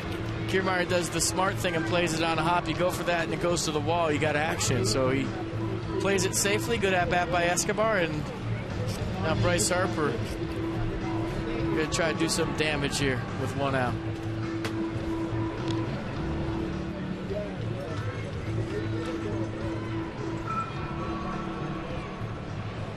Bryce Harper has faced Xavier Cedeno before. When Xavier was with Houston, he's 0 for 2 against him. It's been quite a while. And Bryce, with all those fantastic numbers, a chance to take one swing, get the Nats back in this game, and force Kevin Cash to use his closer.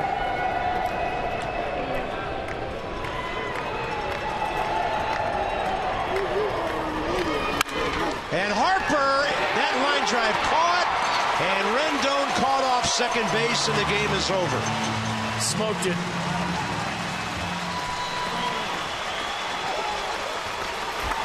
Well, the Nats did hit into some tough line drive luck tonight. They left the bases loaded 3 times tonight, so it wasn't for lack of effort. You were thinking they had a chance to jump back into this one in the ninth. Just didn't happen. Well, the Nats collect 3 of their 8 hits in the ninth. Come up short. The Rays win game 1, 6-1.